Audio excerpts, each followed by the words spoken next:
I have a new girlfriend and I'm moving in with her. I'm getting a divorce, and you need to move back to your parents' place. I don't understand what you're saying. I don't need you anymore. If you want to be a breadwinner or a housekeeper, you can stay with my parents, Julian. My in-laws and husband laugh at me, and they're terrible people. But this is better for me, so you all need to leave. My name is Julianne. I'm 35 years old and work in an office. I've spent my whole life working hard. After college, I started at a big company and worked there for 13 years. I earned promotions, and now, at a young age, I'm a department manager. I have a great boss and a talented team. My work life is great, but my personal life is not. When I was a student, I had a boyfriend, but none after I started working. Concerned about me, a friend threw a dinner party, and that's where I met Jake. He was kind, had a great smile, and was easy to talk to. Since we were the same age, we had a lot in common and enjoyed each other's company. We became friends, exchanged contact information, and started having meals together. Eventually, Jake told me he had feelings for me, and we began dating. We got along really well. Jake proposed, and we got married. I was thrilled to marry the man I loved. Shortly after, I visited his parents. They were very welcoming and kind. Julian, it's wonderful to meet you. We can't believe someone as beautiful as you is marrying Jake, they said, and they were in tears. We're so proud of our son for finding such a good partner. Mom and Dad, stop it. You're making Julianne nervous. Oh, if you really feel that way, you can say it. Yes, it's a compliment, so it's fine. Jake's parents were very friendly and easy to talk to, just like him. Julianne works for a big company, right? Oh, that's great. It's impressive to see a woman who works hard. Are you going to quit your job after you get married? No, I plan to keep working. Well, you have a good job at a good company. That's great. I felt relieved. I had heard from friends that their mothers-in-law often told them to quit their jobs because it was a wife's role to support her husband. So I was happy to see that my future mother-in-law was supportive. After meeting my parents, we got married. I was thrilled about starting our new life together. My husband moved into the house I was living in, and we began our life as newlyweds. I was very happy to be with him all the time and to come home to him after work. 8 months into our marriage, my husband told me he wanted to talk about something. If you don't mind, I'd like us to live with my parents. What do you mean, live together? Yes, they're getting older, and I'm worried about them. I understand how you feel. My parents are about the same age, but my brother and his wife live with them, so I don't have to worry. However, since you're an only child, it makes sense that you're concerned about your parents. Does this mean we'll be living with your parents? Yes, that's right. But do they have a room for us? They use every room for various things. Well, if you're open to it, I think it would be a good idea to renovate my parents' house and turn it into a 2-family home. 2 families? Yes. If we do that, it will be much cheaper than buying a new house. We can have a nice, spacious place while still keeping our privacy. I think that's a great idea. My in-laws are kind, and having separate spaces will make things less stressful. Yes, exactly. Thank you so much. My parents will be thrilled. I was happy to see how pleased my husband was. When my in-laws visited us later, they were very thankful. With such a kind and cheerful family, I felt like managing 2 households wouldn't be so bad. Soon after, my husband and I talked about remodeling his parents' house. The cost would be about $200,000. During our discussion, my husband made a surprising request. Actually, I have a favor to ask. Could you cover the cost of the remodeling? What do you mean, the full amount? Yes. Why? My husband looked very uncomfortable. Actually, we're in debt. I was shocked. Neither he nor his parents had mentioned this when we were dating or when we got married. How much debt do they have? About $250,000. What? I thought it would be a few tens of thousands, but I'm stunned by the amount. I ended up shouting in surprise. It wasn't just a small issue, it was growing and seemed unmanageable. Even if I wanted to help pay it off, it felt impossible. My parents are living on a pension, and the debt was becoming overwhelming. I see, I said, trying to hide my shock and frustration. I had no idea my in-laws were in such financial trouble. Julian, I need a favor. Could you help me pay off my parents' debt? They can't manage it anymore, and my salary isn't enough either. Then isn't it going to be hard to renovate the house and live together as 2 families? No, it's important, so let's go ahead with the plan. You've asked me to cover the cost of the remodeling and your parents' debt. That's $250,000. I know it's a lot to ask, but I want to build a life with you and take care of my parents. I love both them and you. I'm sorry if this seems greedy, but if you really love me, please help. I promise to pay you back little by little. I was very upset. My husband and his parents had no one else to turn to but me. I knew he loved me, but I felt misled. It felt like love had blinded me. Okay, I'll pay for it. I agreed. My husband said, "Thank you so much," and shook my hand. He told his parents, who later came to our house to apologize. My mother-in-law even cried tears of joy. I have to do my best from now on, I thought. I was determined to take on my in-laws' debt. Although I had some savings, I was worried about paying it all at once, so I decided to pay $60,000 upfront and the rest in installments. We all got together to discuss the repayment plan. I explained my plan for installments, and they agreed to it. "Why don't you transfer the money directly to the debt repayment account? We're not very good at handling money, and I'm worried about transferring a large amount," my husband said. My in-laws agreed. It would be complicated for me to transfer the money to their account, and then for them to move it to the repayment account. Since it was a large amount, I didn't want it to get lost, so I agreed to transfer it directly. Once we settled the details, my in-laws looked very relieved. Now we don't have to worry about the monthly debt collection. It's been really scary. Dad and Mom, you should thank Julianne properly. Words can't express how grateful we are. Thank you so much. We're so glad Julianne is our daughter-in-law. No, I said. I was happy that my in-laws were relieved, but I felt a bit uncomfortable. I worried that they might see me just as a source of money. Despite this, I wanted to support my husband's family. With that in mind, I started making the payments, and we remodeled the house to create a two-family home. We moved into our new spacious home. My in-laws were very happy, and my husband was thrilled with the new place. I enjoyed cooking in the new kitchen and was glad we did the remodeling. It was more convenient and closer to work, which shortened my commute and gave me more free time that I could use for studying. I worked hard every day to pay off the debt. However, something troubled me. My husband did not help with the debt payments at all. He had promised to help, but he never contributed from his paycheck. When I asked him about it, he said his salary wasn't enough. I asked to see his pay stubs to understand his earnings, but he refused, so I had no idea how much he was making. I worked hard for about a year to pay off the debt. One day my in-laws asked how much was left to repay. "It's been a year, so you haven't paid off much yet, right?" "Well, we've paid back about $60,000 this year, so there's roughly $180,000 remaining," I replied. My in-laws were shocked. "What? You've paid back that much, Julian? That's incredible. At this rate, you'll finish paying off the loan in about 5 years if you keep working hard. I'm hopeful we can pay it off," they said. "Thank you so much," my in-laws said, crying with happiness. Seeing them so joyful made all the hard work feel worthwhile. A few days later, I ran into an unexpected situation. I had to work late, so I told my husband I'd be home late. However, the work went smoothly, and we finished on time. I rushed home, planning to make dinner for him. When I opened the front door, I noticed my in-laws' shoes. "Oh, my in-laws are here," I thought. I walked toward the living room and heard them talking with my husband. "You made a smart choice marrying that woman, didn't you, Jake? You did well. I can't believe you got a woman with that much money." "When I found out she works for a big company, I made sure to win her over," said my mother-in-law. "You should be more grateful," my husband replied. "Oh my, you're part of the reason we're in debt," my in-laws said. "What? But I owe the least," my husband responded. "What are you talking about? How much did you spend on horse racing? Your gambling is terrible." "I win a jackpot once in a while, so sometimes we were actually ahead." "How can you be ahead when you owed $250,000? But at this rate, we'll be able to get out of debt and be back on track." "That's great, and she even remodeled our house. I got a really good wife." "Well, I'm going to dump her after she pays off the debt," my husband said. My husband and in-laws laughed. I was so shocked that I couldn't move from the front door for a while. After I calmed down a bit, I made a loud noise locking the door and said, "I'm home." When I went into the living room, my in-laws and husband greeted me with smiles. "Oh, Julian, welcome home. Great job, great job. We're heading back to our room now. Let's have dinner together soon." Their gentle smiles felt frightening after hearing their earlier conversation. I was stunned to see my husband pretending to be a good husband with a smile. I questioned why I had been working so hard to pay off their debt. "Didn't you say you had to work late today?" "Yes, but I finished early so I came home to cook dinner." I tried my best to stay calm until dinner so my husband wouldn't suspect anything.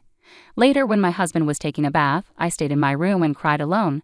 I cried so hard that it made me want to get back at my husband and in-laws. From that point on, I acted quickly. I began preparing for a divorce and made plans for what to do afterward. About 5 months passed. I pretended to be happy and told my husband that I had paid off my in-laws' debt. My husband's eyes widened. "What? You paid off the debt? That $250,000? It was supposed to take about 5 years. Actually, I had quite a bit saved up. I was hesitant to use it all at once, so I started paying a little from my salary and savings. But since we were already under $200,000, I thought it would be better to clear the debt all at once. I see, he said. Do you mind if I show you? I asked, presenting the bank book. Oh, it's true, he said.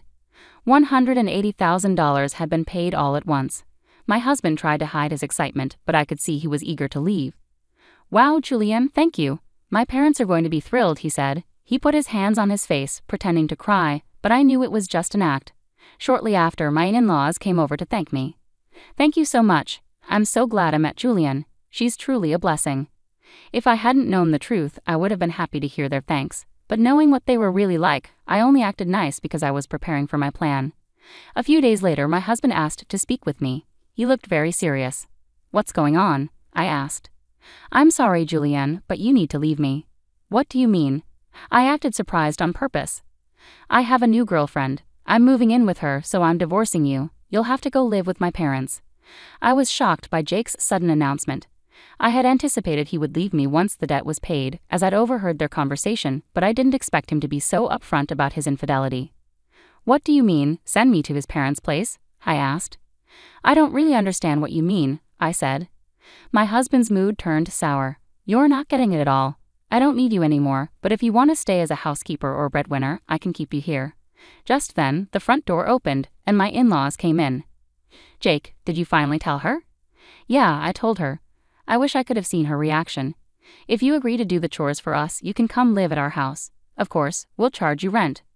My in-laws and husband laughed at me. I felt like they were the worst people ever.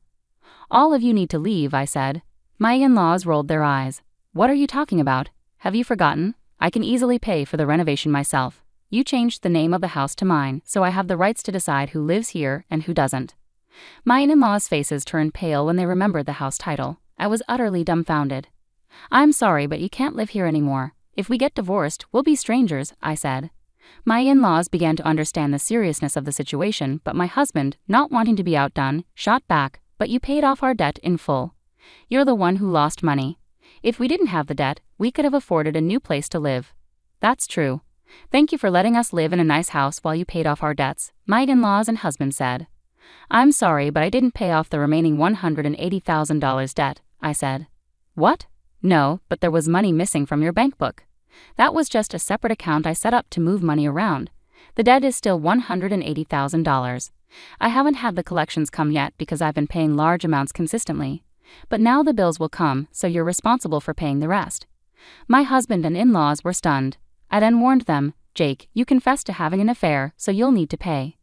I'll also charge your partner for the affair. Oh no, she's with me because she thought I had money in a house. If I have to pay alimony, she'll leave me. I don't care about that. No, please don't leave us, my husband begged. My husband was scared of losing his lover and my in-laws were scared of losing me. They were truly selfish. I have nothing to do with you people anymore, no matter what you say. I've also put this house on the market. You'll be responsible for paying the $120,000 debt I covered on your behalf through my lawyer. My in-laws were stunned, realizing they were losing everything. I demanded a divorce and alimony from my husband through my lawyer, as well as alimony from his affair partner, and $120,000 from my in-laws for what I had paid. The renovated house sold for about $400,000. It was in a great location, and a family looking for a duplex bought it at a good price. I had to cover $320,000, which included the $120,000 debt and $200,000 for the renovation. However, I ended up with $80,000 profit from the sale. Additionally, I received alimony from my ex-husband and his affair partner, which greatly improved my financial situation. I also got $120,000 from my ex-in-laws. Overall, I came out ahead. I felt this was fair because the damage I endured was significant enough to make me distrustful of others. I initially had savings from learning how to invest with the goal of paying off my in-laws' debts quickly. With substantial savings to start, I invested tens of thousands of dollars, and my assets grew significantly in about a year. Additionally, I received a raise at work, increasing my earnings. Thanks to my savings and investments, I was able to take these drastic steps. My former in-laws ended up back in debt and lost their house, but they brought it upon themselves by deceiving me. People who cheat others should face the consequences. This experience taught me to be more cautious and develop better judgment about people. Going forward, I'm focusing on saving and growing my assets to ensure a comfortable retirement. I want to create happy memories with people I can truly trust. To start, I improved my financial knowledge by taking courses and reading books on investing and personal finance. This helped me make informed decisions about where to invest my money. Over time, I diversified my investments across various asset classes like stocks, bonds, and real estate, which helped my wealth grow steadily and securely. Additionally, I seized opportunities to advance my career. I pursued extra training and certifications in my field, which led to a significant promotion and raise. This increased income allowed me to save and invest more aggressively. I remained focused on my long-term goals, aiming to retire comfortably and enjoy my later years without financial stress. I also wanted to be able to help loved ones if needed. This vision kept me motivated and disciplined. Eventually, my efforts paid off. I bought a beautiful home in a great neighborhood, traveled to places I had always dreamed of, and built strong relationships with friends and family who genuinely cared about me. These connections brought me joy and fulfillment. Looking back, I realized that the challenges I faced with my ex-husband and in-laws taught me valuable lessons. They pushed me to become more self-reliant and financially savvy and helped me understand the importance of surrounding myself with trustworthy and supportive people.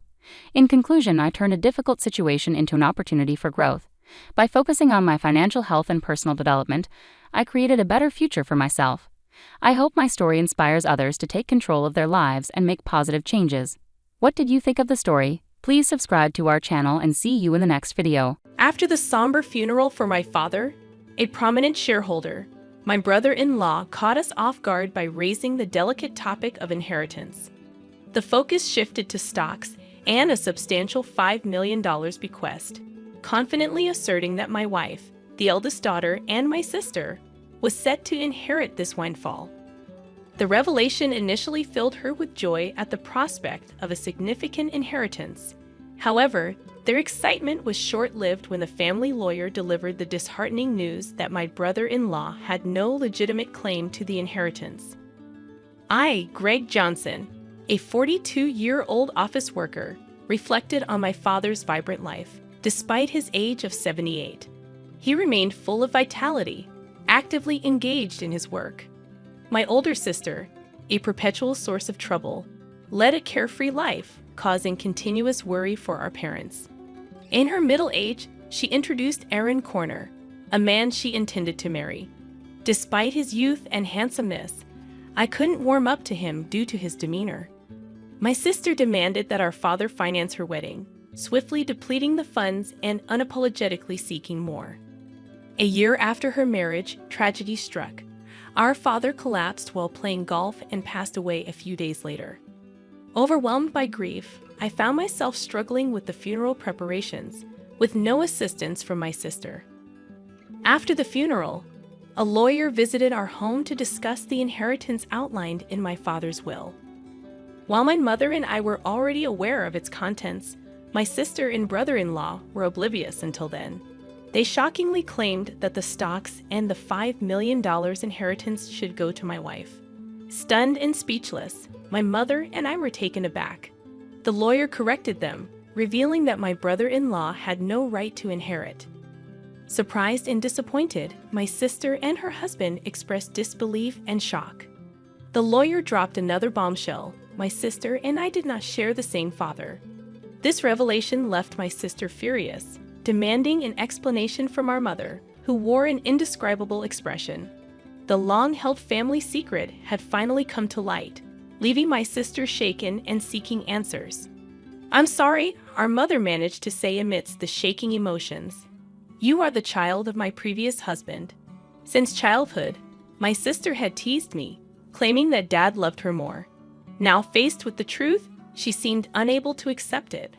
However, she quickly shifted her stance, suggesting that if she was adopted, she would still have inheritance rights. Aaron chimed in, agreeing with her, yet our mother firmly denied any adoption, causing disbelief. "I'm the eldest daughter, and even Dad said so," my sister angrily declared, glaring at me in response. I felt my anger intensifying as I countered my sister's insatiable desire for more, despite the considerable amount of money our dad had already given her. My brother-in-law chimed in, supporting her claim and stating that it's natural to spend money on one's daughter.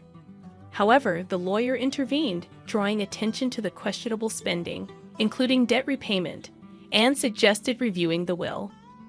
My sister panicked, claiming ignorance about any will.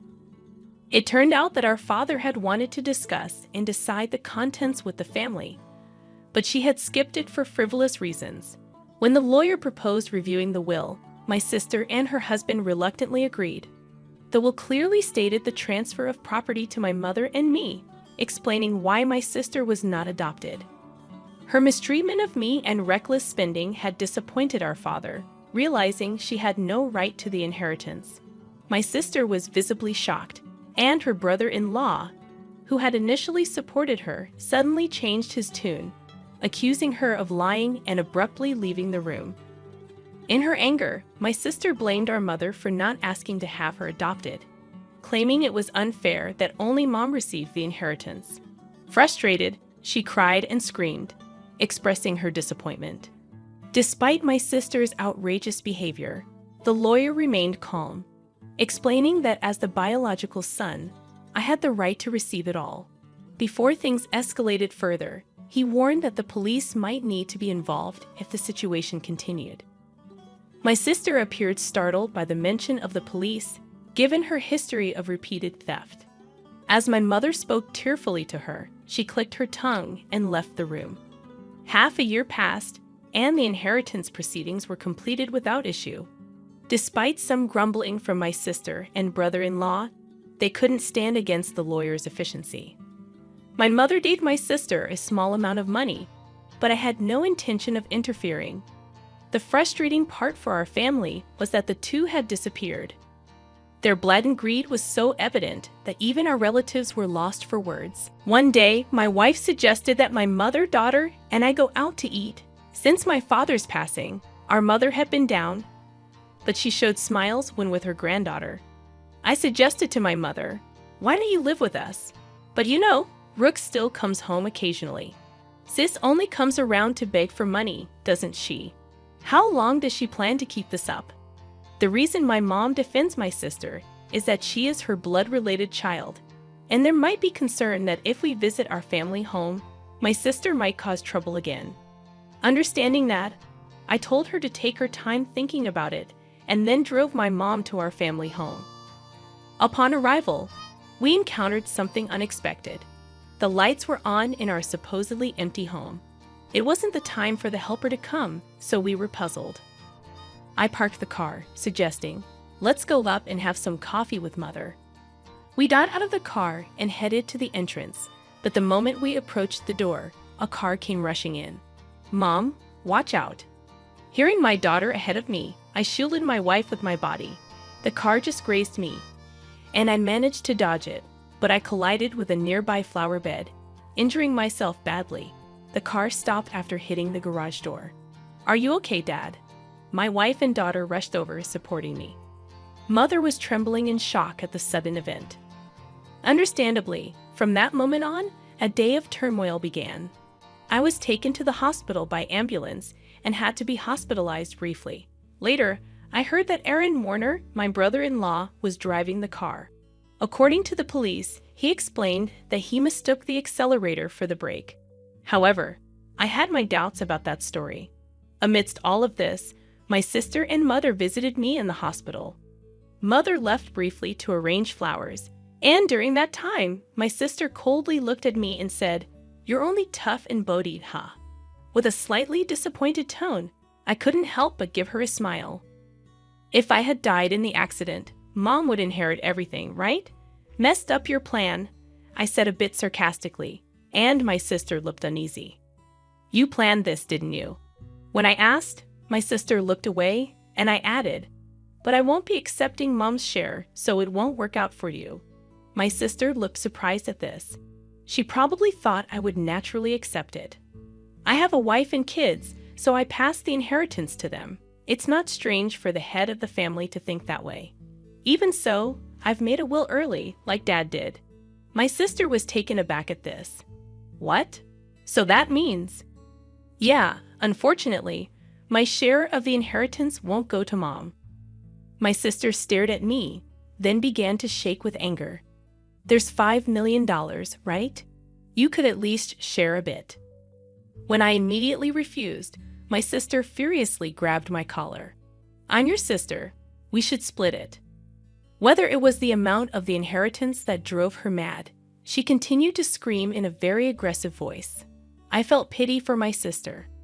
It's that greedy attitude that disappointed Dad. Don't you get it? My sister's face turned even redder and she grabbed my neck. Bro, stop it. Mother, who had just returned, scolded her loudly. Then the nurses, called by the nurses call button, arrived and escorted my sister out of the room. Mother seemed to want to protect my sister, but my sister had lashed out at her too. As she left, she asked, "Why did she turn out like this?" Hearing Mother say this sadly, I felt the pain in my heart. Later, Mother's health deteriorated, and she fell off, gradually weakening. My wife and I started visiting the family home more frequently to support her, but this seemed to upset my sister. Probably she encountered my wife when coming to ask for money or heard about it from Mother. One day, my sister called my cell phone. "From now on, we will take care of Mom. You guys don't need to come. Watch this." All of a sudden, however, my sister wasn't listening and said, "We've already decided," before hanging up. My wife told me she had been turned away by my sister. Too concerned about how my sister, who had no experience in household chores or living, would manage, I quickly contacted Mother. To my surprise, I found out that my brother-in-law had experience in caregiving. Mother was still independent, not yet in a worrying state. This reassured me. However, within just a month, Mother was rushed to the hospital in an ambulance. It was said to be due to a medication dosage error. When we rushed to the hospital, Mother was shockingly weak. The doctors also seemed puzzled by her condition. I couldn't recall such a mistake ever happening before. Leaving my wife to care for Mother, I went to our family home, which was in a terrible state. Despite my mother's love for cooking, the usually well-stocked fridge was shockingly empty. Even the helper had been swiftly dismissed. Feeling ashamed of trusting my sister even a little, anger surged within me. Checking the safe where valuables were kept, I discovered a large amount of money missing from Mother's passbook. The passbook with the inheritance was secure in a bank locker, but there was hardly any money left for living expenses. Returning to my mother, I explained the situation and revealed my sister's betrayal. Brooke did such a thing. Mother seemed unaware of the passbook issue and showed a shocked expression. When asked about the medication error, she explained that my brother-in-law had prepared it and looked troubled. "Mom, I don't think you should let them into that house. They claimed they would take care of you, but the state of that house was the worst. And you've gotten so frail. Haven't they been feeding you properly?" Speaking with concern, I hung her head. "Mom, let's live together. I'll build a new house, and we can live there together." Moved by my suggestion, Mother shed tears. However, her condition continued to worsen. Despite the doctor's best efforts, they, along with my sister, seemed to weigh heavily on her. Ultimately, Mother passed away without recovering. When I went to the family home for the funeral, all the valuable items had disappeared. It seemed that my sister and brother-in-law, in need of money, had taken them. Standing in the desolate place, I was overcome with anger. I had to find a way to make my sister take responsibility for Mother's sake and as atonement for what she had done. I resolved to do something. The day after Mother's funeral, my sister and I met at the lawyer's office to discuss the inheritance. Condolences, but as her daughter, I'm entitled to Mother's inheritance. My sister said with a sense of superiority that made me laugh involuntarily. She seemed to be under some misconception. "Let's open the will then." As the lawyer revealed the contents of the will, my sister turned pale. "You're joking. Why, bro? You are not entitled to any of the inheritance. This is in accordance with Dad's wishes." My brother-in-law started to get angry, but the lawyer had nothing else to say except repeat the same thing. "This must be a mistake. Bro is her child, isn't she?" My brother-in-law suddenly became furious, throwing things off the table. "Are you trying to trick us? We won't let you get away with this. Give us the inheritance now." "Aaron, you planned to kill Mother, didn't you?" When I asked, my brother-in-law glared at me unpleasantly. "Oh, I wouldn't do such a thing." "Then why did the medication error occur?" My brother-in-law appeared annoyed. I don't know anything about that. It's impossible that I can't inherit. You must have done something. My sister was getting more agitated. Now I'm even behind on my condo payments. I was shocked. She hadn't rushed to Mother's side after hearing of her death because she was busy with such matters, hoping for the inheritance. Really, there's nothing left. My sister pressed the lawyer. That seems to be the case. Let me explain in detail. The lawyer explained the details of the inheritance. Ultimately, after deducting what my sister had withdrawn and sold, there was hardly anything left for her to inherit. My sister held her head in dismay. I had discussed this in advance with the lawyer. I found satisfaction with the outcome. Stop joking. There can't be so little. My mother and I hadn't told my sister, but most of Mother's property had already been distributed to my children, her grandchildren. Therefore, there was already little left to inherit. However, my sister kept murmuring her dissatisfaction. I felt nothing but resentment towards my sister, who had lived off the money given by father and now mother, thinking she could rest easy knowing I would take care of her. But you just took her money. You are a true disgrace to our parents. I raised my voice in frustration. Caring for someone costs money, you know. Don't you understand? Then show me the receipts for what you spent on Mom's care. I'll cover any necessary expenses. As I extended my hand, my sister turned pale and was at a loss for words. I threw those away. That's not good. Without receipts, it can't be proven as evidence. Hearing the lawyer's words, my sister struggled to find a response. During this, my brother-in-law tried to calm me down. Greg, your sister is in a tough spot. Maybe you could help her out a bit as family. I cannot. My immediate response left my brother-in-law speechless. I've been hurt by my sister for a long time. Frankly, I feel like it's karma, but you're the only siblings, maybe just a little. He tried to say more, but I refused. I was filled with anger, and so was my brother-in-law, apparently.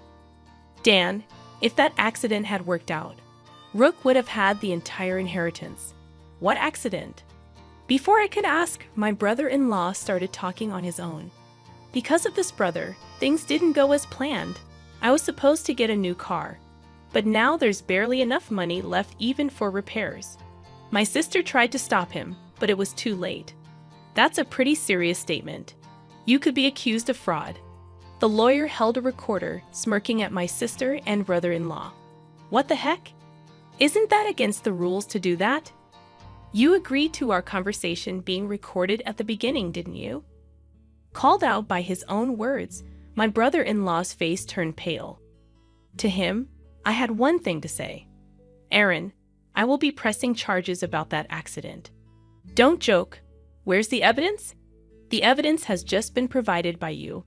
My sister, crying, began to hit my brother-in-law. You idiot!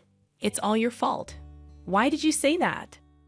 Later, my brother-in-law faced legal consequences for his actions. Additionally, unresolved suspicions about his past emerged, requiring police involvement. For some time, my sister, as an accomplice, was said to face lesser charges. However, struggling with her condo payments, she was turned away by relatives when she asked for money. In contrast, I chose to work earnestly and not rely on inheritance. Now, receiving stock dividends has become a small pleasure in my life. In the aftermath of the legal proceedings, the rift between my sister and me widened. The family bonds that were already strained became nearly non-existent. Despite her attempts to seek support from relatives, my sister faced a cold shoulder and her financial struggles continued. Meanwhile, I focused on building a stable and fulfilling life for my own family, working diligently. I found solace in providing for my wife and children without relying on the tumultuous inheritance battles that had plagued us. The stock dividends became not just a financial benefit, but a symbol of my commitment to a more secure and principled life. Over time, my sister's situation didn't improve. The consequences of her actions weighed heavily on her, both financially and emotionally. It became a stark reminder of the importance of responsible choices and the lasting impact they can have on one's life. As the years passed, I held no ill will towards my sister. recognizing that everyone faces their own battles and makes their own choices. Still, the events that unfolded served as a powerful lesson about the significance of integrity, responsibility, and the enduring consequences of one's actions. In the midst of the turmoil, I found strength in forging ahead with resilience, determined to create a future that wasn't tainted by past misfortunes.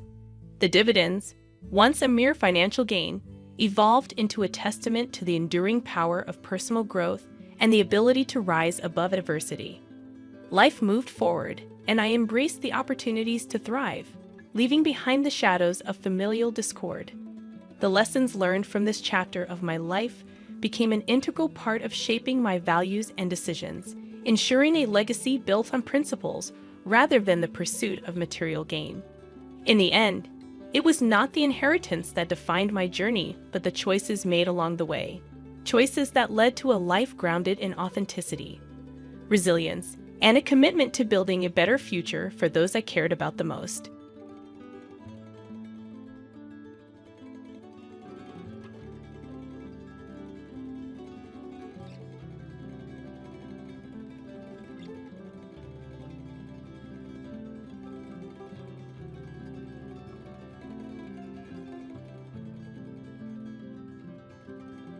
Hi, I'm Susan, and I'm 30 years old. I met my husband Ethan through a mutual friend, and after 2 years of dating, we decided to get married. While we haven't started a family yet, we're thoroughly enjoying our life together. Ethan's family owns a successful factory with around 50 employees. The company was founded by his late father and has flourished thanks to the hard work of everyone involved. Right now, Ethan's sister Maria runs the business. She's unmarried and has a natural talent for leadership, which she seems to have inherited from their mother, both of whom are exceptional communicators. Maria is warm and welcoming. She made me feel like a sister the moment we met, a stark contrast to the way I grew up with my brothers. However, not everything is without challenges. The factory is close to our family home, and since Ethan's father passed away, my mother-in-law has retired and spends her time looking forward to our 2 p.m. coffee breaks, which I've come to dread. Every time I'm asked to fetch her coffee, it feels like my mood sinks. She uses these breaks to express her discontent, often questioning why Ethan and I haven't had children yet, a subject that's out of our hands. If I don't respond to her probing, she becomes irritated and says hurtful things, questioning my worthiness as Ethan's wife, and even making cruel remarks about my late parents. The tension between us dates back to when I first met Ethan's family. Upon learning that both of my parents had passed away, my mother from cancer when I was 8 and my father from a heart attack when I was 18, my mother-in-law was visibly shocked. I had a tough childhood, but my father raised my brother and me on his own, and I miss him deeply, especially since he passed away before I had the chance to truly show him how grateful I was for everything he sacrificed. Navigating these family dynamics has been tough, especially when dealing with my mother-in-law's harsh words. Yet despite these challenges, the bond I share with Ethan and the kindness I've received from parts of his family, especially Maria, has given me strength. I'm learning how to handle the more difficult relationships with grace. People often express sympathy when they learn about my past, acknowledging the hardships I must have faced growing up without my parents. However, my mother-in-law's reaction was different. "So you might not live long either, huh?" she remarked once, leaving me stunned with her blunt, insensitive words. Ethan was just as shocked as I was, but my mother-in-law continued as if it were a practical concern. As I struggled with my place in the family, Maria, who had been quiet until then, suddenly made her stance clear. Slamming her hand on the table, she interrupted the tension with a firm voice that cut through the silence. When my mother-in-law tried to seek Maria's support, saying, "Right, Maria, you agree with me, don't you?" Maria responded with a frosty glare and said, "What are you talking about? Ethan chose Susan himself, and she's wonderful. Why can't you support that?" Her protective words took my mother-in-law by surprise, and from that point on, the overtly harsh comments stopped, at least when others were around. The subtle digs, however, continued, especially during our one-on-one coffee breaks, where I could always sense her disappointment if I, not Maria, was the one bringing her coffee. Thankfully, Ethan and I didn't live with his family. We rented a nearby room, which provided some distance from her negativity, limiting our interactions to those brief coffee moments. Our respite from living under the same roof was cut short when a record-breaking hurricane caused severe damage to our apartment. The ceiling leaked so badly that it became uninhabitable. As we tried to manage the situation, Maria suggested we stay with them, smiling innocently as she offered a solution. Why worry? Just stay with us. Your commute will be 25 seconds. Given the circumstances, we moved in with Ethan's family temporarily. When we arrived, my mother-in-law greeted us with a warm, though mostly directed at Ethan, "Welcome home, Ethan. It must have been tough, but Mom is happy we can live together again." Ethan, however, seemed distant, almost rebellious in his response. After a moment, my mother-in-law noticed me and remarked, "Oh, Susan, you're here too. I didn't notice because you're so quiet. Smile more." Her attempt at lightheartedness only added tension to the already strained atmosphere reflected in Ethan's frustrated expression. The dynamic in the house felt off, but this experience only highlighted the complex layers of family interactions and the resilience needed to navigate them, especially now that we were living under the same roof following the hurricane damage to our apartment. When we moved in with my in-laws, I knew adjusting to life under the same roof would be a challenge. To show my appreciation, I decided to cook a simple but hearty dinner on our first night: bread soup and steak. Both my mother-in-law and sister-in-law complimented the meal, easing some of my tension and offering me a brief moment of relief. However, just as I thought dinner was winding down, my mother-in-law surprised everyone by standing up, humming cheerfully, and retrieving a container from the fridge. She then generously topped her steak with its contents, which to my shock, was jam. The sight of jam on a perfectly cooked steak caught everyone's attention. My husband, sitting next to me, looked visibly disgusted, while Maria rolled her eyes and commented that no amount of persuasion could stop their mother from her peculiar food habits. She then burst into laughter. The pairing was, indeed, unusual. When you eat something salty, you crave something sweet, right? My mother-in-law explained, clearly pleased with herself. Despite her enthusiasm, the thought alone made my stomach churn. Sensing my hesitation, she encouraged me to try it, proclaiming it was delicious. I forced a smile, but it clearly didn't satisfy her. "I'm recommending it for a reason. You might live longer if you follow my example," she added cryptically before leaving the room. Afterward, my husband and Maria quickly apologized for her strange behavior, explaining that their mother had an intense sweet tooth and never felt her day was complete without something sugary. They were amazed her health checkups always came back normal despite her odd diet. Maria revealed that she was often sent to buy cake because their mother found it embarrassing to do so herself. This errand had made Maria quite familiar with all the local cake shops. Ethan chimed in, expressing concern about their mother's health habits and feeling guilty that Maria often had to manage their mother's whims alone. "Well, I think you guys will have to help out more from now on," Maria said with a cheerful grin, suggesting that we might be in for more lively interactions with their mother while living together. Despite the challenges of living with my in-laws, there were some perks, like the drastically shorter commute. But it also meant navigating a complex web of family dynamics, dietary quirks, and unexpected comments all under one roof. I had taken on the responsibility of managing the household chores, trying to keep everything in order before and after my workday. But despite my efforts to engage with my mother-in-law, she frequently dismissed me or reacted coldly. Regardless of her attitude, she never missed an opportunity to criticize the children during our coffee breaks.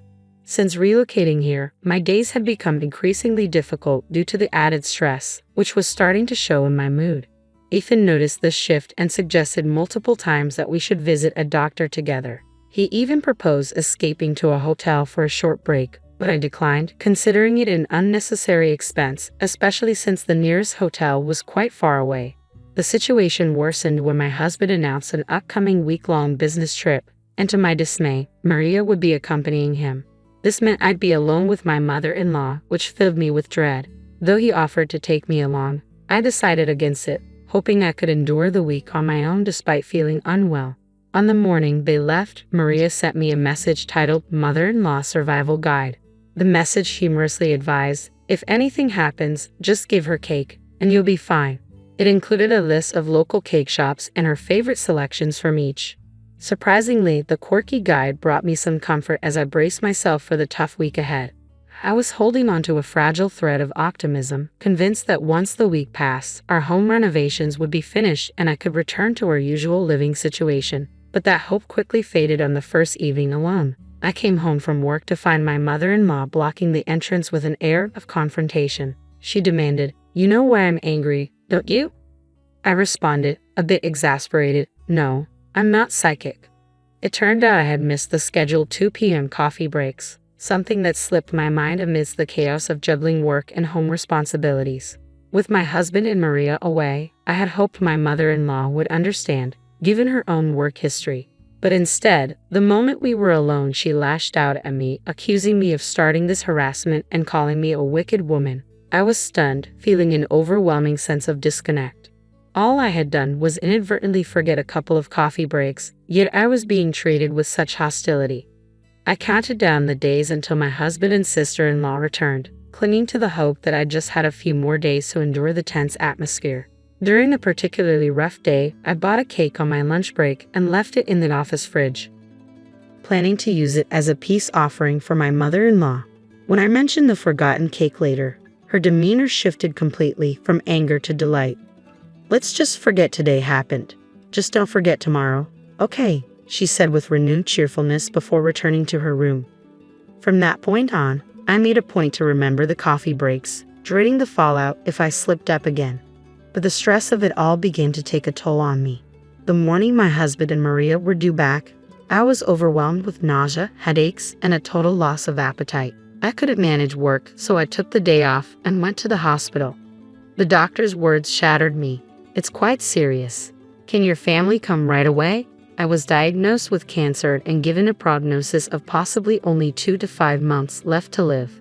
As I left the doctor's office, tears stained my face. I was physically shaking, emotionally spent. I returned home, collapsed onto the bed, and was immediately interrupted by the door slamming open. My mother-in-law stormed in, scolding me for skipping work while everyone else was working hard. Her harsh words only made my headache worse. With little energy left, I muttered that I was feeling ill and tried to turn away to close my eyes. She didn't let up, continuing to rant about my supposed inadequacies and even insinuating that I wouldn't live long. I lay there silently, feigning sleep, hoping she would leave. Then she demanded to know why I hadn't prepared for today's coffee break. Her insensitivity was appalling. I opened my eyes to find her hovering over me. "Grace, I'm sorry, I just can't go shopping today. Could you please?" I started weakly. She cut me off dismissively. "Get me chocolate cake, and stop faking your illness." My frustration reached its boiling point. "Shut up. Listen to me," I shouted. "I have 1 month to live. Go buy your damn cake, you idiot." The words left her speechless, her eyes wide in shock. At that moment, my husband and Maria appeared, alarmed by the confrontation. "Mom, what are you doing?" my husband asked. "What do you mean by 1 more month?" His face was pale, mirroring Maria's concern. Ignoring his visibly shaken mother, my husband rushed to my side, offering me the support I so desperately needed. His sudden presence brought a wave of relief, and I broke down, tears flowing uncontrollably. "I can't take it anymore," I sobbed. I sobbed uncontrollably, the weight of the doctor's words still echoing in my mind. It might be cancer, he had said, and I felt nothing but dread and sorrow. But through it all, my mother-in-law's relentless nagging to go out and buy cake was pushing me to my breaking point. Enough was enough. "Stop bothering me about the kids too," I snapped, finally letting the anger I had bottled up for so long pour out. "Just leave me alone, you idiot." The frustration I had kept hidden came flooding out, and as I broke down in tears, my husband and sister-in-law exchanged cold, disapproving glares with my mother-in-law. The absurdity of asking a sick person to go buy cake now seemed glaringly obvious.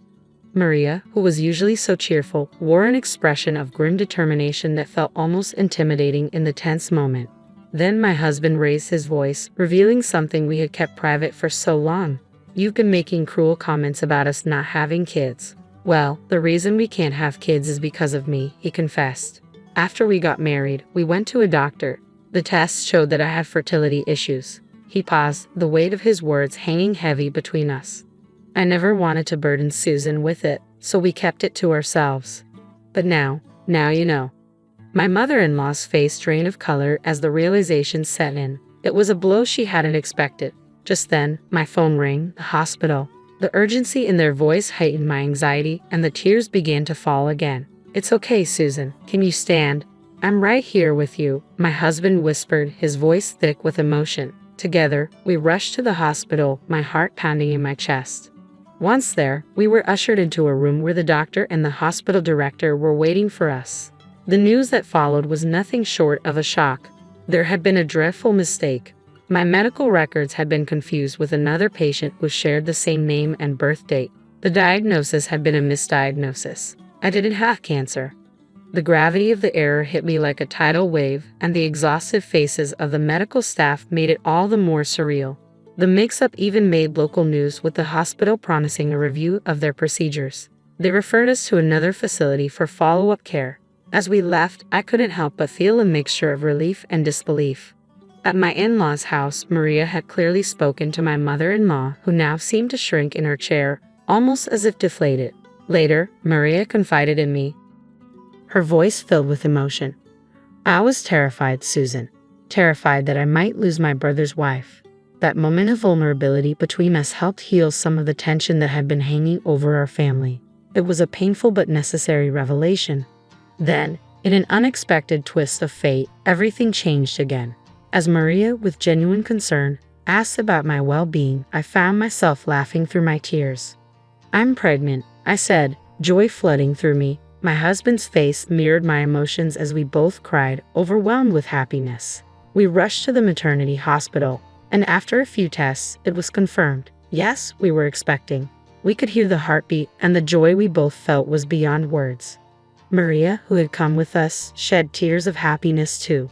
The roller coaster of emotions didn't stop there. Soon after, Maria announced her engagement to her longtime boyfriend and her plans to move to another state. It wasn't a surprise to us, though my mother-in-law was completely blindsided when she heard the news. "What? You're getting married and moving away?" she exclaimed in disbelief. Maria, ever so calm, reminded her, "Yeah, I told you about it before." But with everything finally settled, we all shared a laugh over her confusion. When we returned home, the renovations had been completed. The roof was fixed, and our room looked brand new. We cheered with joy, grateful for the fresh start that had arrived. But even amidst the joy, the atmosphere with my mother-in-law remained tense. My husband was particularly upset, harboring a deep anger that was hard to let go. He had even said he never wanted to see his mother again. Yet slowly, something shifted. My mother-in-law began to show up more often, but not with cakes as she had before. Now she brought healthier options like biscuits, a sign that she was trying to change. And now that she knew she would soon be a grandmother, she seemed to be softening. The employees who had worked with my father-in-law when he was CEO seemed pleased to see her, and I started to realize that she wasn't entirely unkind, just a bit misguided. Over time, our interactions improved. She began to help more, buying diapers, leaving homemade side dishes outside our door in a cooler so as not to disturb us. These thoughtful gestures started to mean more to me, and I began to see that we could actually get along. The moment that sealed this transformation came shortly after our daughter Catherine was born. My mother-in-law took my hand, her eyes filled with tears, and she said, "Thank you, Susan. Really, thank you." Her sincerity in that moment was the first real sign of change, and I knew it was genuine. Maria, too, seemed to be thriving in her new life. She recently shared her pregnancy news with us, and it felt like a full circle moment. Soon, we would all be gathered together at the in-laws' house, sharing a meal, not in tension, but in harmony. It felt like a new beginning, one I had never expected, but welcomed with open arms.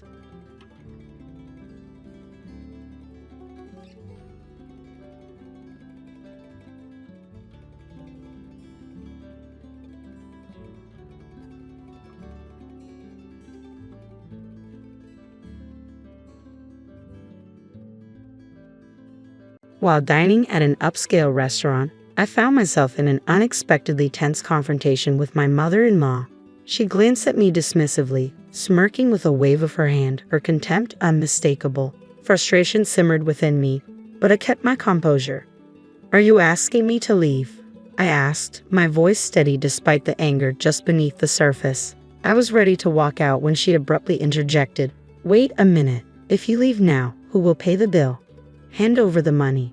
Her tone was both arrogant and commanding. I responded with a calm smile. Why should I pay for someone who's practically a stranger to me? My name is Emma. I'm 31 years old and I work in an office. My husband James and I usually have a harmonious life together, but his mother's intrusive and domineering behavior is a constant strain. Living nearby, she often drops by our home uninvited, always ready to critique from my cooking, which she claims isn't good enough for her son, to my housekeeping, which she deems inadequate. Despite knowing I work full-time, she often criticizes me for not keeping a perfect home, especially when she visits in the evenings. What's more frustrating is that she portrays a different persona around James, making it hard for him to see her true nature. He remains oblivious, believing her behavior to be harmless since he's never witnessed her harshness firsthand.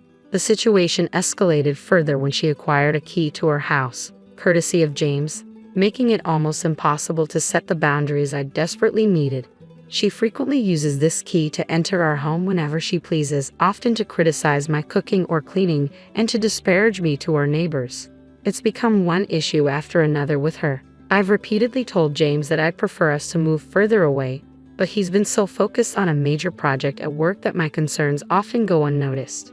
Then, unexpectedly, things began to shift. James received a promotion due to the success of his project, increasing our income and finally allowing him to consider a move. With this new financial stability, he's even started talking about the idea of starting a family, making me hopeful that we might finally establish the boundaries I've been longing for. I agreed, but I made it clear, if we were going to raise children, we needed a more family-friendly environment. Our current area lacked safe play spaces and had limited daycare options. After much discussion, my husband finally agreed that moving was the right choice. This decision brought me more joy than his promotion. However, my happiness was short-lived. The next day, my mother-in-law arrived unannounced, as usual, which immediately irked me, bracing myself for her criticisms.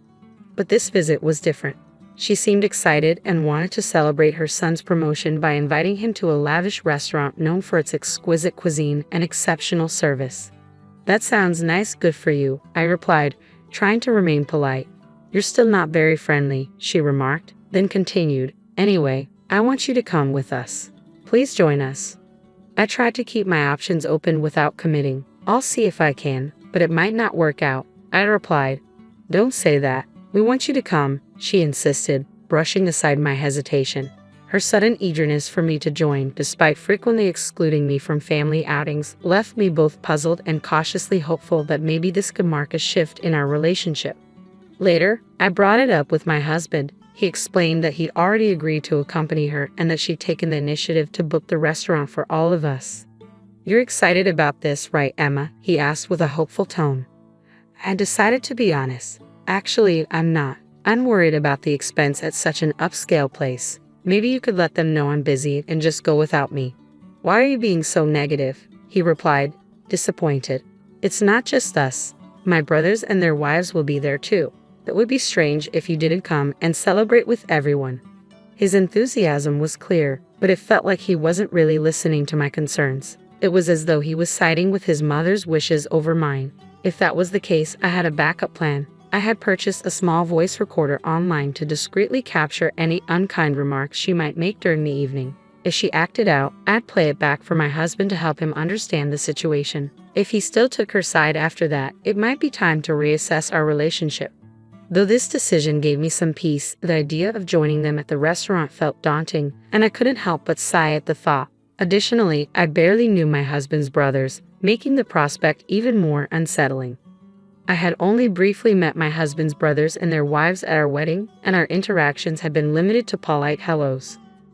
When we arrived at the restaurant, a waiter led us to a spacious room where my mother-in-law, one of my husband's brothers and his wife, along with another brother and his wife, were already seated. The table was elegantly set, creating an atmosphere for what was meant to be a celebratory dinner. However, confusion arose when my husband noticed there was only one empty chair at the table. He looked puzzled, wondering if there had been a mistake with the seating arrangement. Did the waiter mess up? I'll go check, he said before leaving the room. As soon as he stepped out, everyone at the table began to eat, and that's when my mother-in-law turned to me with a harsh glare. There's no seat for you. Why would I invite someone who just married into our family to this celebration? Here's your choice. Do you want to be part of our family, or do you want to leave and never come back? What's it going to be?" Without a moment's hesitation, I replied firmly, "No, I'm leaving." My mother-in-law seemed momentarily taken aback, as if she had expected me to beg for her acceptance. Instead, she threw out another challenge. "Listen, if you pay for everyone's meal here, I'll accept you as part of James's family. You must be upset about being treated like a stranger, so pay up and become family." I had already made my decision. I told you I'm leaving. Why should I pay for someone else's family meal? I shot back, stating to leave. In response, my mother-in-law slammed her hand on the table, shouting, "Don't you understand? I'm trying to make you part of the family. Are you okay with being the stranger? Pay up." "No, I'm fine being a stranger, and since I am one, I'm not paying for your meal. Goodbye." I walked away swiftly, but she tried to catch up to me. By the time she reached the door of the room, I was already at the exit. Once home, I considered emailing my husband about the incident when he returned just 15 minutes later. "The reservation was correct, and my mom is causing a scene," he explained after learning the truth from his brother. "I heard everything from my brother. I'm sorry you had to go through that," he added, his tone filled with concern. "You came back quickly," I remarked, relieved but still distressed by the events. "It seemed like she would have caused a scene whether you stayed or left." "How could I sit with them after they insulted you?" he replied, his understanding of the situation reassuring me. This confrontation seemed to have a ripple effect. It appeared to awaken a realization among my husband's brother's wives who had previously felt they had to silently endure such treatment. Inspired by my stand against my mother-in-law's attitude, they too began to assert themselves. Soon after, they left the restaurant with their husbands. Predictably, my mother-in-law didn't take this well. Within hours, my phone began ringing incessantly with her calls. Despite my attempts to ignore them, the constant ringing forced me to block her number. Unfortunately, the quiet didn't last long. I received a call from an unknown number, and the voice on the other end introduced himself as a police officer from a nearby station. "Hi, sorry for calling so late. Is this Emma's phone?" he asked. He then explained that after everyone had left the restaurant, my mother-in-law had attempted to dine alone but insisted that I should cover the bill. When the restaurant staff refused her request to defer payment, believing I wouldn't return after my angry departure, she found herself in a difficult situation. The restaurant suggested she pay with a card, but she had neither a credit card nor enough cash to cover the costs of everyone's meals. After trying to reach out to other family members for help, her frustration escalated quickly. She began yelling, blaming me for her predicament, and in her rage, she started damaging the restaurant's property, including expensive vases and flower pots. This commotion led the staff to call the police. Despite the officers' attempts to calm her down, she insisted on her innocence and continued her tirade. Now the restaurant faced not only an unpaid bill but also the aftermath of my mother-in-law's outbursts. They requested that someone take her home. Feeling somewhat responsible after hearing the officer's account, my husband and I reluctantly headed back to the restaurant. Upon our arrival, we found the police still trying to soothe my mother-in-law. With her arms crossed, she glared at me and burst out, "You're useless. This happened because you didn't pay the bill. It's only right to help your mother. Pay up now." I was stunned by her audacity, especially in the presence of law enforcement. The officer then informed us that if no one was willing to take her home, they would have to detain her for causing a disturbance and damaging property. The situation had spiraled far beyond a simple family disagreement, highlighting the severe consequences of her unchecked behavior. Faced with the prospect of the police either driving her to her house or arresting her for not settling the restaurant bill, I firmly replied, "Take her away. Arrest her or whatever. Just make her take responsibility." My mother-in-law looked at me in disbelief. "How can you say something so heartless? I can't believe it. Just pay the bill. It's not good to have a family member arrested," she pleaded. "I don't care. I'm not family, and I don't want to be around someone who acts crazy and causes trouble," I retorted, ready to leave the restaurant and let the authorities handle the situation. My husband, who had remained silent until now, gave me a stern look. "I know what happened to Emma was wrong, but is it worth getting arrested over?" he asked. "That's not the point," I replied, exasperated.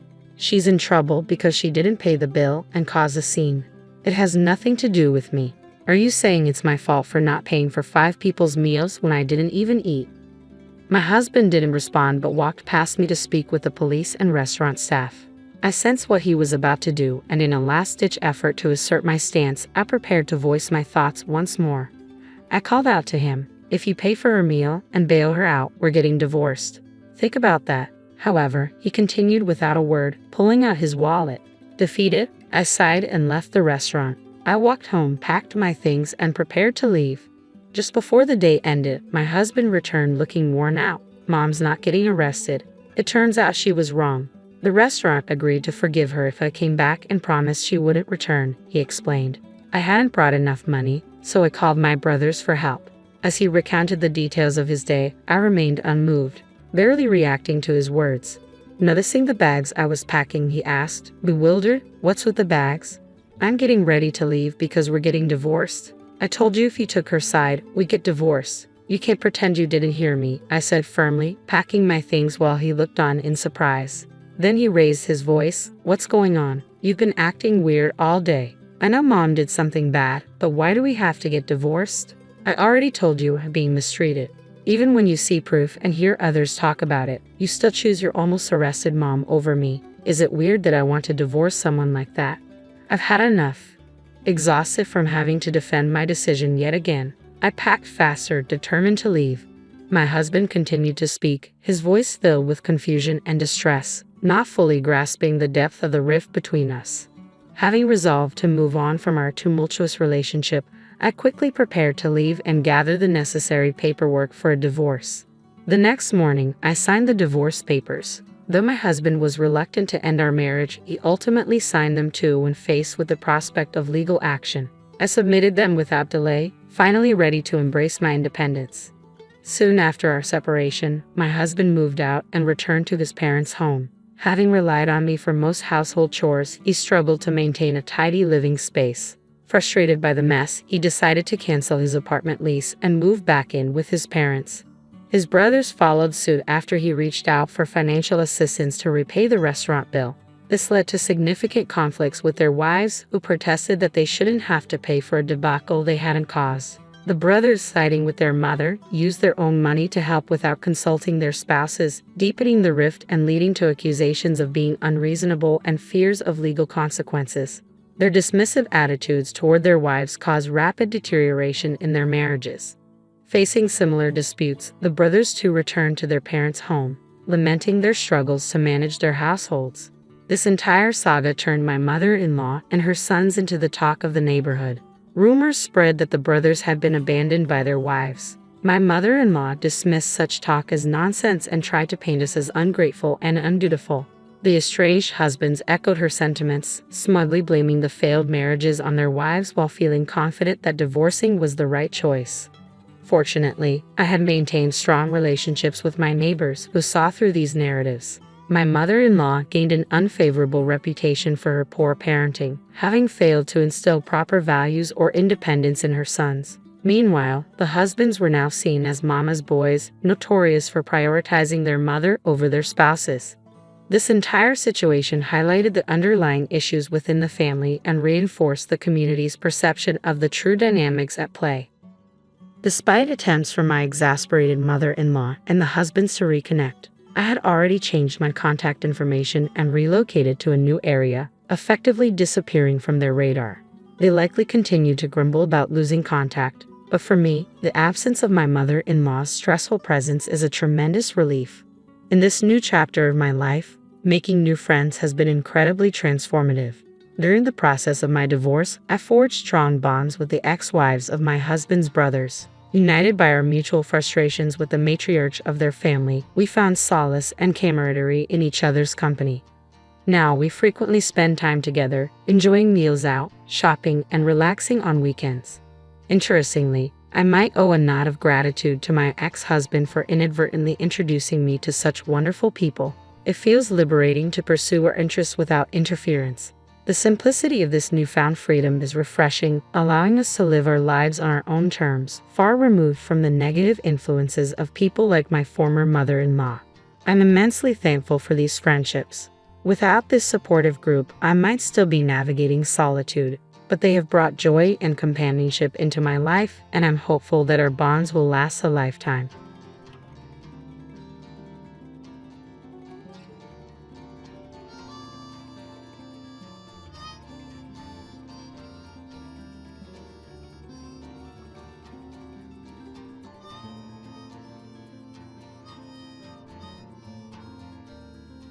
People like you, with no job and a limited education, are not welcome in this household."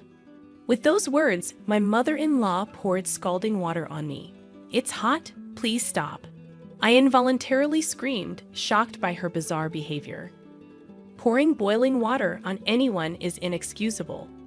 Fortunately, I suffered no burns, but it could have been a disaster. I couldn't believe my mother-in-law would resort to such extremes. Moreover, it wasn't me but my husband who was unemployed. A growing anger towards my mother-in-law's attitude surged within me. Enough is enough. If she's gone this far, I'll do as she wishes. Understood. If you insist, I have no choice. I'll leave this house, I declared. Finally, you're leaving. That makes things easier for me. My mother-in-law expressed joy, far from being remorseful. I no longer wanted to stay in such a hostile environment. I promptly packed my things and returned to my parents' home. My mother-in-law didn't know that my husband, Raffle, was unemployed or that I had been supporting the household finances. In fact, since quitting my job, I had started trading stocks and was earning about $30,000 a month. Even if I was driven out of her house, I could still live on my own without any issues. I wouldn't have any qualms being on my own. Even if she came to me in tears, struggling with living expenses, I would never lend a hand. She should regret kicking me out like this. I had married Raphael about 2 years ago. We were from the same university and had been dating since then. Both of us, graduates of the economics department, aspired to work in finance and managed to secure jobs at different brokerage companies after graduation. Despite our busy days, we maintained our relationship.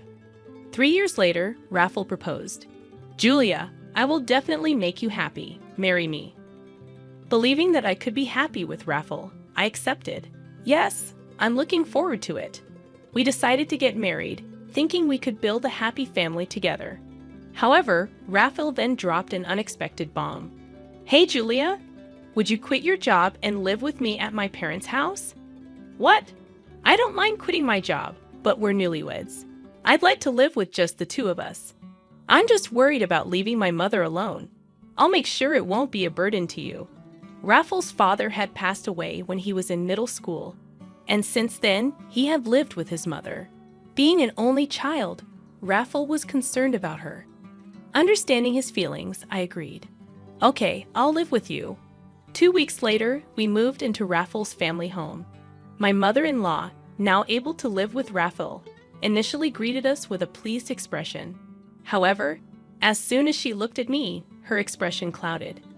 She stared at me coldly, making it painfully clear that I was not welcomed. "It doesn't matter. You didn't have to come here." What did I miss here?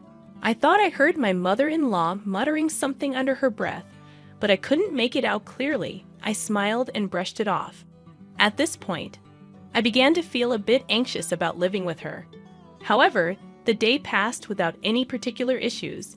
The next morning, I woke up to the sound of my mother-in-law yelling at me. "Are you still sleeping? Hurry up and prepare breakfast."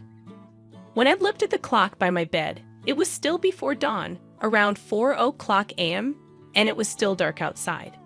I was surprised that she would demand breakfast so early. Why so early? "Don't just laze around because you're not working." My mother-in-law scolded me, still groggy from sleep. I thought it was way too early in the morning, but I couldn't argue back and started preparing breakfast. Even while preparing breakfast, my mother-in-law kept berating me. "Hurry up! Why does it take you so long? You're so slow." After 30 minutes, breakfast was finally ready. "I'm sorry for making you wait. You finally finished. Can't you make it faster?" My mother-in-law complained again. I wanted to retort that it was physically impossible to do it any faster, but I just smiled and shrugged it off. "What is this? This soup is too salty. What is it?" "I don't think it's that salty. What are you saying? There's something wrong with my taste? Are you trying to kill me quickly by feeding me such salty meals? I never thought or intended such a thing. What is she talking about, and why is she so harsh on me?" Curious, I mustered the courage to ask my mother-in-law. "Why are you so harsh on me?" "What are you talking about? I don't think I'm being harsh. Or are you trying to make me the bad guy? No, that's not what I mean. I was overwhelmed by my mother-in-law's pressure and couldn't talk back. Finish eating. Start cleaning. After that, there's laundry to do, so there's no time to rest. Since then, every day, I was continually harassed by my mother-in-law, wearing me down both mentally and physically. While I was cleaning, she would say things like, "You missed the dust in the corner."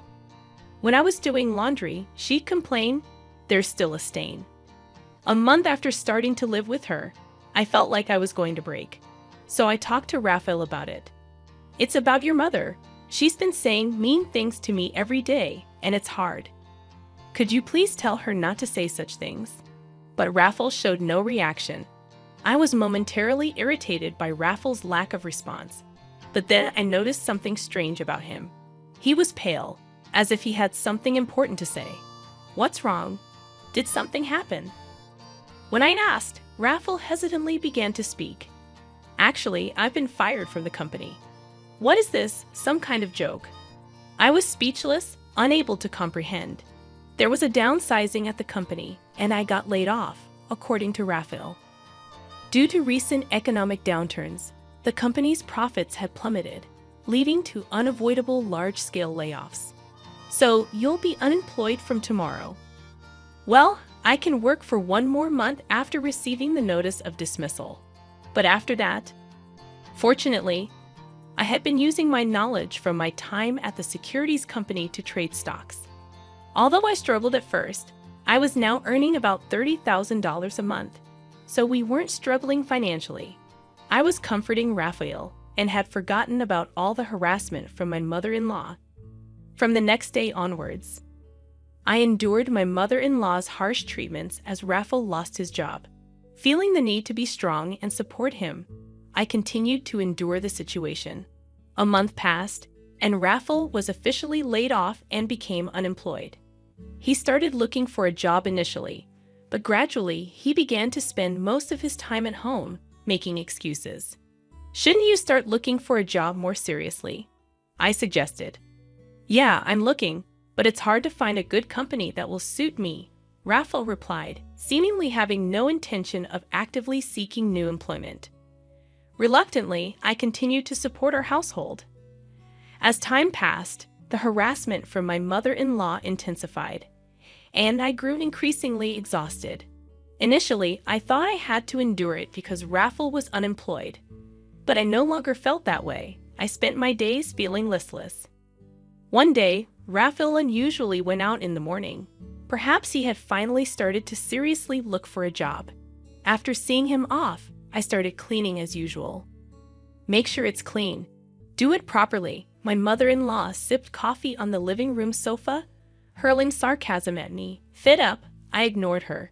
Suddenly, she threw a tantrum and yelled at me. "How dare you ignore me?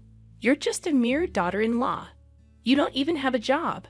Ignoring her, I continued cleaning. She grew angrier and confronted me. "Still ignoring me? Unemployed and uneducated people like you should leave this house." She yelled and then poured boiling water on me, the hot water she had prepared for her coffee. "It's hot? Please stop." I screamed involuntarily at her sudden action. Thankfully, the water wasn't super boiling hot, so I didn't suffer any burns, but it could have been a disaster. Finally reacting, she said, "This is what I've been saying. If you're not working, leave this house." She smirked as she spoke. Fed up with her behavior, I had no choice but to agree to her demand. "All right, I'll leave." "Good. That makes things easier. Leave quickly." I quickly packed my things and decided to leave that day. I no longer wanted to spend another second in that house. I left, heading straight to my parents' home. Upon arrival, my parents were surprised by the sudden visit, but welcomed me warmly. I waited for a call from Raphael, but there was neither a phone call nor a message. Feeling a bit lonely, I decided not to contact him until he reached out. A month passed since I returned to my parents' house, but there was still no contact from Raphael. My feelings for him faded, and I started considering divorce. One early morning, the doorbell at my parents' house rang. On the monitor, I saw, to my surprise, Raphael and my mother-in-law. What now, after all this time? I thought. Yes, what can I do for you? I've forgiven you. Now come back home quickly, she yelled through the intercom as usual. Forgiving me? What's she talking about? I appreciated her words, but I hadn't done anything that required forgiveness from her. After telling her that, I ended the intercom call, boiling with anger at my mother-in-law's attitude. However, they were persistent, banging on the front door violently. Don't just hang up on me. Come on, let's go back, my mother-in-law yelled. Considering the noise they were making could become a hassle to the neighborhood, I reluctantly opened the door, inviting my mother-in-law and Raphael inside after seating them on the sofa in the living room. I inquired about their unexpected visit, wondering why they were both there all of a sudden. It was my mother-in-law who had insisted that I leave, and now she was telling me to come back. The situation was perplexing, and I couldn't make any sense of it. You're the one who told me to leave. There's no way I can go back now, I asserted. My mother-in-law responded with frustration, accusing me of childish behavior and claiming to have forgiven me. She insisted that I return and stay in her house, even stating that she'd let me, an unemployed and uneducated person, stay there. But I'm not the unemployed one, it's Raphael. And if I go back, they'll take advantage of me every day. I might not be working, but what about your son, huh? I retorted. Raphael seemed surprised at this revelation. My mother-in-law appeared confused, indicating that Raphael hadn't informed her about his layoff. Pressed further, Raphael finally admitted to being laid off from the company. Apologies and explanations ensued, with Raphael justifying his actions by relying on my income for financial stability. My mother-in-law, shocked at the news, openly expressed anger toward Raphael for not finding a job yet. Why did you keep quiet about this? What are we going to do now? She scolded him. Raphael assured her that my income would suffice for the time being, causing my mother-in-law to label him as worthless for not actively seeking employment. Fed up with Raphael's excuses, I couldn't believe that I had ever thought of supporting him. When my mother-in-law suggested I come back, I vehemently rejected the idea, considering all the mistreatment I had endured. Their unexpected visit had turned into a heated argument, revealing the truth about my mother-in-law pouring boiling water on me. Raphael was shocked to learn about this incident and confronted his mother. "Why did you do that?" he asked her. She admitted to the act, attributing it to my ignoring her. The revelation sparked a heated exchange between Raphael and his mother, prompting me to intervene and urge them to take their arguments home. Realizing the impact of their loud arguments on someone else's house, my words prompted a change in their attitudes. Previously assertive and bold, they now pleaded with me to come back, promising that they wouldn't cause any harm again. Despite their pleas, I saw through their intentions. Raphael's promise to find a job seemed insincere, and my mother-in-law's assurance not to cause trouble appeared dubious. I voiced my skepticism, stating that their words were pointless and that they would only take advantage of me. Their silence confirmed my suspicions, and I left them in the living room, heading to my room, leaving them to contemplate their actions.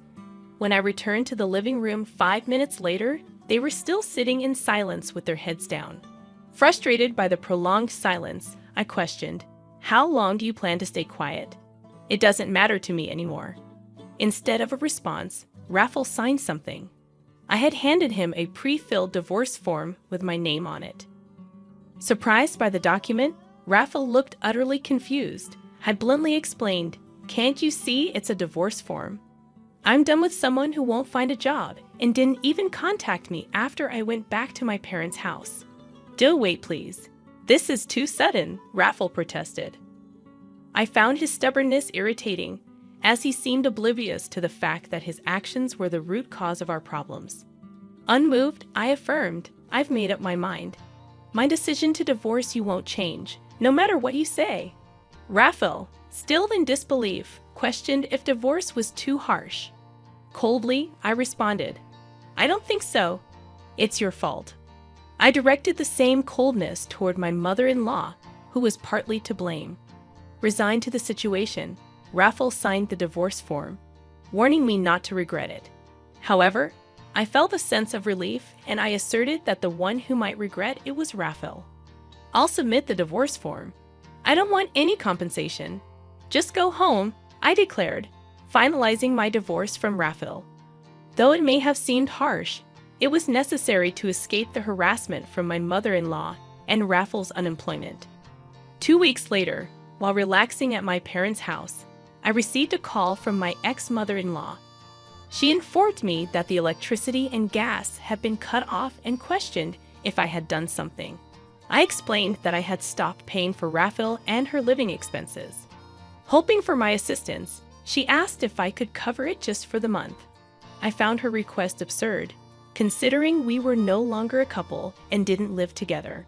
I firmly declined, suggesting she ask Raffel for help, as he had promised to find a job. Unable to comprehend my refusal, she pleaded for help, playing the ex-wife card. However, I remained firm, ending the call and blocking her number. Finally, I severed ties with both my ex-mother-in-law, who constantly harassed me, and Raffel, who had proven to be unreliable. Life at my parents' house became peaceful, and I focused on rebuilding my life. Months later, while checking stock charts on a holiday, I received a message from Raffel.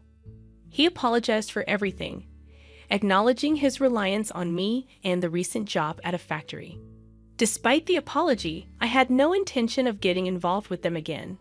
Raffel mentioned his mother's continued harshness and expressed a desire for me to come back. Reading the message, I believed reconciliation was unlikely. I blocked Raffel's number. 6 months after the divorce, I started dating a man introduced by a friend. He was reliable, treated me well, and despite the age difference, we connected. While marriage was not on the immediate horizon, I cherished the happy times we spent together, focusing on the present and leaving the past behind.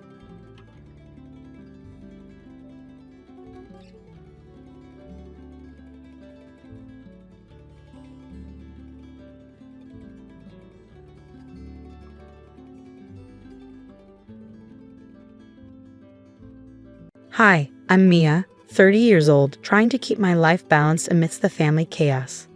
Growing up, I always felt like the backdrop in a play where my sister, Sophia, took center stage. Our mom has a way of making everything feel like an audition for her approval.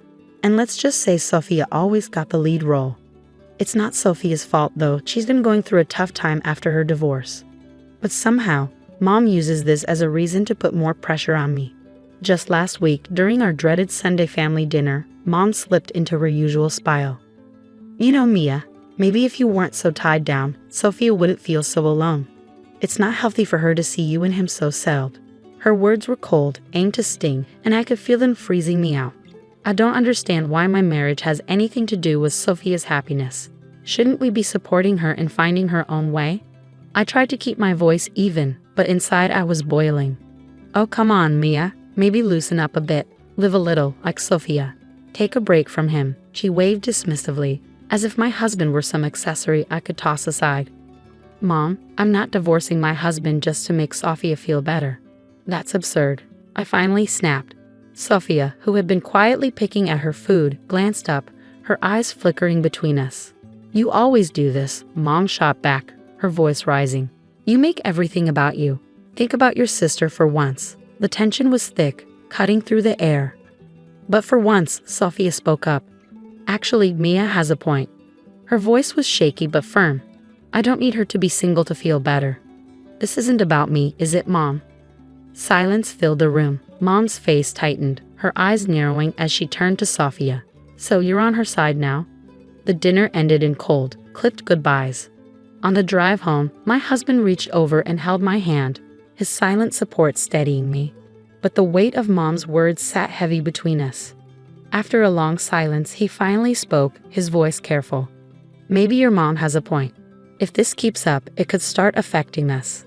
I sighed, watching the city lights blur outside the window. I know, but what can I do? She's my mom. I can't just cut her off, can I? He didn't answer, and we spent the rest of the drive lost in our own thoughts. The week after that disastrous dinner, tension was building like a storm. My phone buzzed incessantly with texts from Mom, each one more insidious than the last. Just heard from Janice, from book club. She saw him with someone at the cafe. They seemed close, too close. Thought you should know. I stared at the screen, disbelief turning into frustration. It was ludicrous, but the seed was planted, and that's all she needed. I needed answers, face to face. When I walked into Mom's house later that day, the air was thick with the scent of her rose candles, an ironic attempt at peace. She was in the kitchen, humming a tune, pretending nothing was wrong. "Mom, we need to talk." My voice was firm. She turned, her face a picture of practiced concern. "What's wrong, dear?" "Don't play dumb. The messages about my husband. Why are you spreading lies?" Her response was cool, detached. "I'm just looking out for you, Mia. People talk. I thought you should know. And you believe them without asking me? Without proof? You're trying to stir up trouble." My pulse quickened with anger. "Trouble? No, I'm saving you from it. Maybe you're too close to see what's really going on." Just then, Sophia walked in, catching the end of our argument. "What's going on?" "Mom's been spreading rumors that my husband's cheating based on some cafe gossip," I explained, barely containing my frustration. Sophia looked between us, torn. "Mom, why would you do that? If there's nothing to it, no harm done, right? But if there is, wouldn't you want to know?" Mom's voice was the epitome of evasion. By breaking up her marriage over rumors? Sophia's voice rose in rare defiance. "Is that how we handle things now?" Mom played her victim card. "I'm being attacked here for caring, for loving my daughters enough to make sure they aren't being deceived. How is that wrong?" I grabbed my phone, my resolve hardening. "This isn't love, Mom. It's control, and I'm not standing for it anymore." Sophia and I left together, the divide Mom tried to create between us now a bridge. As we stepped outside, the cool evening air chilled our heated faces. "I'm sorry, Mia," Sophia said quietly, "for not seeing it sooner. For everything. It's not your fault. We're in this together now, right?" I squeezed her hand, a simple gesture filled with unspoken promises. The family reunion was supposed to be a celebration, a festive gathering at our ancestral home. But as the sun dipped lower, the mood shifted, like the quiet before a storm. Mom had orchestrated the perfect scene. Flowers, fairy lights, but underneath things were far from perfect. She clinked her glass, calling for attention. "Family is everything," she began. "It's about supporting each other, making sacrifices, like Sophia, who's come out stronger after her divorce." She smiled at Sophia, who managed a weak nod, then turned her gaze to me. Her smile faded. "And then there's Mia, so settled in her little world she can't see beyond it." The murmurs grew louder, judgmental. I could feel every eye on me, the scrutiny like pinpricks on my skin. "Really, Mom? Is this necessary?" I said, my voice steady. Despite the turmoil raging inside her, Mom ignored me and pressed on. "Imagine a world where we all just thought about our own happiness, no care for how it affects others. Mia could learn a lot from Sophia's courage, don't you think?" "Mom, stop. That's enough." Sophia's voice cut through the air, sharper than I'd ever heard it. The crowd gasped, stunned. Mom looked caught off guard, her well-rehearsed script suddenly disrupted. "Why are you doing this?" Sophia continued, stepping closer to me, forming an unspoken barrier between us and Mom. "Why can't you just be happy for Mia? She's not living her life at anyone's expense. She's been supporting me more than anyone." Mom quickly recovered, her voice cold and calculated. "So you think undermining me changes the truth? Mia is selfish, and you, Sophia, are blinded by sisterly love." "I'm not blind, Mom. I see perfectly well," Sophia shot back, her usual calm replaced by a fierce defiance. "It's cruel to use a family gathering to air your biased grievances." The family around us began murmuring, tension palpable as people chose sides. Mom raised her hands in a gesture of supposed peace. "You're both my daughters, and I love you. But sometimes love means telling hard truths. Mia, you need to think about more than just yourself and your perfect little marriage." I looked around at the faces in the room, seeing confusion and concern mirrored in their eyes. My heart pounded with a mix of anger and an overwhelming need to defend my peace. "Hard truths? No, Mom, you're using your toxic assumptions and calling it love. This is manipulation, not concern," I said, my voice stronger than I expected. I won't let you tear down my life because you're unhappy with the way I live it." Silence followed. It was heavy, charged, as everyone processed what had just happened. Sophia squeezed my hand, whispering, "We'll handle this together." As conversations cautiously resumed around us, I knew what I had to do. This wasn't just about defending my choices anymore. It was about protecting my mental health and my marriage. A drastic change was necessary, and with Sophia by my side, I felt the strength to finally follow through. The days after the reunion were a whirlwind of whispered phone calls and quiet meetings between Sophia and me, united in our determination. We meticulously crafted a plan to reveal the truth about Mom's manipulations to the family. "She always talks differently when she thinks no one else is listening," Sophia noted one evening as we sat with notes scattered across the table. "Exactly," I replied, tapping my pen against my notebook. "We need to catch her in the act. Show everyone the real Mom, the one we deal with behind closed doors." Sophia's eyes brightened as she scanned her laptop. "What if we use a voice-activated recorder? We could hide it during your next one-on-one with her." I smiled. "Perfect. She's invited me for tea on Saturday, thinking it's to mend fences. Little does she know." Saturday arrived, and with it, a knot of nerves in my stomach. The recorder was hidden in my purse, discreetly positioned to capture every word. Mom greeted me with her usual tight smile and ushered me into the kitchen. As we sat down with tea between us, she didn't waste any time. "Mia, darling, I've been thinking about our little discussion at the reunion. I want to help you understand where I'm coming from." I nodded, my heart racing, knowing every word was being recorded. "Go on," she continued, her tone laced with condescension. "Sophia needs us now more than ever, and your stubborn independence could set a bad example. I'm only trying to look out for the family. And by looking out, you be trying to control my life, telling me how to be a wife." I kept my voice calm, steering her towards revealing more. "It's not just about you, Mia. Sometimes we have to make sacrifices for the greater good.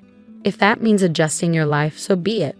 She leaned forward, her voice dripping with a fox sincerity that made my skin crawl. The conversation went on, Mom unknowingly laying bare her manipulative mindset, all caught on tape. The following week, we gathered the family again, this time under the guise of clearing the air. The tension in the living room was thick, everyone bracing for another showdown. But this time, Sophia and I were in control. "Thank you all for coming," I began, standing with Sophia by my side. "We believe it's important for everyone to see the full picture of what's been happening." I pressed play on the recorder and Mom's voice filled the room. Her cold words, her manipulation, the calculated way she tried to control my life, it was all laid bare. As the recording ended, the room erupted in murmurs of disbelief. Mom's face paled, her usual composure shattered. "Is this true? You've been manipulating your daughters like this?" Aunt Marie asked, her tone filled with disbelief. Mom stammered, her eyes darting to the shocked and disappointed faces around her. I was just trying to." "No, Mom, you were caught," Sophia said, her voice unwavering. "This is who you are, and it's why things need to change." As the family absorbed the revelation, their murmurs grew louder. One by one, they began sharing their own feelings, perspectives that had been suppressed for years. Sophia and I exchanged a glance. It was done. The truth had been revealed, not to punish, but to protect and heal. The path forward wouldn't be easy, but it was necessary. The bonds between us, once strained by manipulation, could now be rebuilt on a foundation of honesty and courage. As the echoes of the recording faded, the room felt charged, waiting for Mom to respond. She stood visibly shaken, her usual poise crumbling under the weight of her exposed actions. I did it for the family," she stammered, her voice thin and unsteady. "To keep us together, to make us strong." Uncle John shook his head, his face etched with disbelief. "That's not strength, that's control. Manipulating Mia and Sophia doesn't keep the family together. It tears it apart." Aunt Marie added, disappointment clear in her voice, "You've always been the matriarch, yes, but this. We never imagined it went this far. Guiding your children is one thing. Controlling their lives is another." Mom's eyes darted around the room, seeking an ally, but found none. Even Sophia, her once staunch supporter, stood firmly by my side. "Mom, we needed you to be our support, not our puppeteer," Sophia said, her voice steady and resolute. The rest of the evening passed in a blur of hushed conversations and quiet reassurances among family members. All except for Mom, who sat isolated, the weight of her actions settling heavily around her. In the weeks that followed, the family dynamic shifted dramatically. Invitations to Mom were polite but distant, and her once central role in family decisions faded. She was invited out of courtesy, not desire, her influence now reduced to mere formality. During this time, Sophia and I grew closer, rebuilding a relationship that Mom had almost destroyed. We spent hours sharing our thoughts, fears, and hopes for the future, laying the groundwork for a bond no longer defined by rivalry or manipulation. One evening, as my husband and I hosted a small dinner with Sophia, he raised his glass, a light smile on his face. To new beginnings and to family, the kind we build on trust and support, not manipulation. "I'll drink to that," I said, clinking glasses with him, then with Sophia. "We've been through a storm, but we're here, stronger and together." Sophia nodded, the candlelight reflecting in her eyes. "It's strange how things turned out, but I'm grateful. We could have lost so much more if not for the truth." As the night wore on, we talked about healing, not just for ourselves, but for Mom too, if she ever sought it sincerely. For now, though, it was about us, about setting the foundation for a future where manipulation held no sway. The ordeal had not only mended my relationship with Sophia, but also strengthened my marriage. My husband and I understood each other better now, our commitment deepened by the challenges we had faced together. We had weathered the storm and emerged with a resilience and clarity that bound us even closer.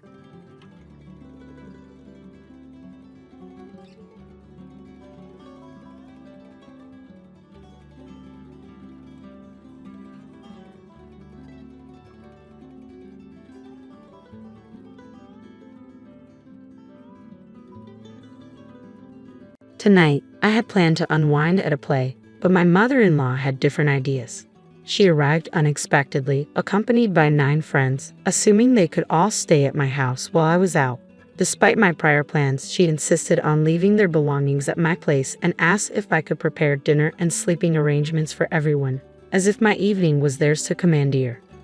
Caught off guard by her audacity and the necklace she wore, a piece I held dear, my frustration boiled over. I couldn't take it anymore. "I'm actually about to leave for a trip," I informed her, watching her surprise unfold. That was the breaking point. After enduring her relentless demands, I finally asserted myself. "Please return that necklace." It was time to establish the respect and boundaries I had long overlooked. My name is Julie, a 32-year-old who transitioned from an administrative role to teaching computer classes after getting married. My husband, Eric, manages his father's company and often seems preoccupied with its challenges. Our cherished moments together, like movie dates, bring him visible relief, a sight that warms my heart. Although I've always been more of a listener than a talker, Eric encourages me to voice my thoughts more confidently. My older brother has always been protective, which I once found stifling. Now, I see it as a form of support, much like what Eric provides. Eric's brother serves as vice president of their father's company, and his wife, Catherine, who is about my age, is also part of our intertwined lives. Catherine has always been someone I admire, ambitious, dependable, and kind-hearted. What truly stands out about her is her assertiveness and the way she confidently expresses her views, coupled with a remarkable ability to be understanding and adaptable. Witnessing her stand up to our mother-in-law was nothing short of impressive. Unfortunately, Catherine and her husband live quite far away, which means I don't see her as often as I'd like, a fact I often regret. On the other hand, my mother-in-law carries herself as if she owns the company. As the president's wife, she exudes confidence, but her stubbornness and arrogance are unmistakable. She frequently pressures me, insisting, "Julie, you're Eric's wife, the president. You should quit your job as a computer instructor and fully support your husband." While Eric stands by my choices, her dissatisfaction is palpable, and I'm thankful we don't live too close to her. I've always envisioned a simple, peaceful life with Eric, perhaps even with children in the future. However, everything changed when Eric's father unexpectedly passed away from a heart attack. It was a shock to us all, leaving Eric and his brother to navigate the future of the family business. During this turbulent time, Eric decided to relocate to Philadelphia to work at the company's main office, while his brother stepped up as the new president, with Eric becoming vice president. We found a cozy house in Philadelphia, slightly removed from the hustle and bustle and a bit far from the nearest train station, but it promised a peaceful, sunlit life. With all the changes at work, Eric often came home late, so I took it upon myself to ensure our home was a warm and welcoming place. I prepared healthy meals to support Eric during these challenging times, and as the weeks turned into a month, his appreciation for my efforts became increasingly evident. "I'm back. I'm starving," he would announce as he entered the house, to which I would respond with a smile. "Thanks for working so hard. I'll make dinner." One day he mentioned, "Hey, Julie, my mom wants to visit this weekend.